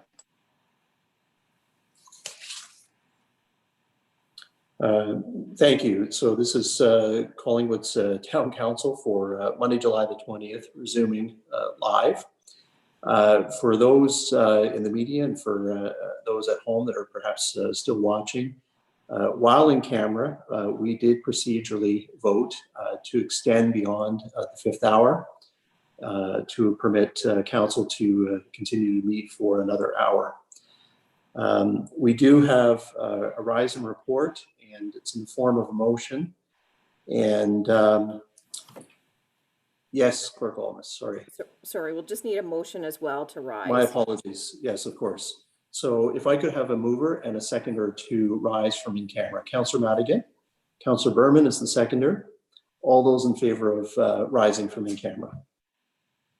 And that's carried unanimously. Thank you. Sorry about that. So the rise and report is that specific to the issue with regards to the BIA. This morning there was a meeting of the BIA, and at the request of the current board, they looked to council and staff for direction with the assistance in replacing or filling the 4 vacancies. So I'm going to read it so it's publicly there, and then I will request a mover and a second, and then we'll vote on it. What has been stated or requested is, be it resolved that council herein received the request from the BIA Board of Management special meeting held July 20th, 2020, and further that council directs staff to undertake a comprehensive recruitment campaign to seek interested members of the BIA to fill the 4 vacancies.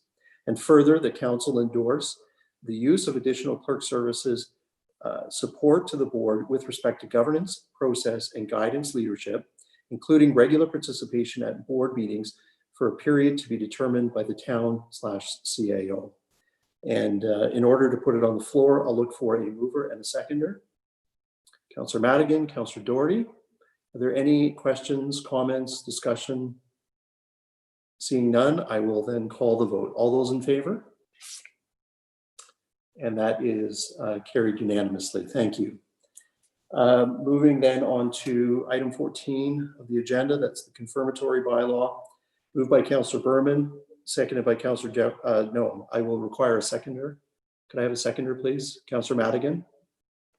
So again, moved by Councillor Berman, seconded Councillor Madigan, that bylaw number 2020-047, being a bylaw to confirm the proceedings of the regular meeting of council held July 20th, 2020, be enacted and passed this 20th day of July, 2020. All those in favor? Thank you. And Councillor Jeffrey is no longer with us this evening, so I will look for someone else. Please, Councillor Mcleod, put forward a motion to adjourn. All those in favor? Thank you for being with us tonight.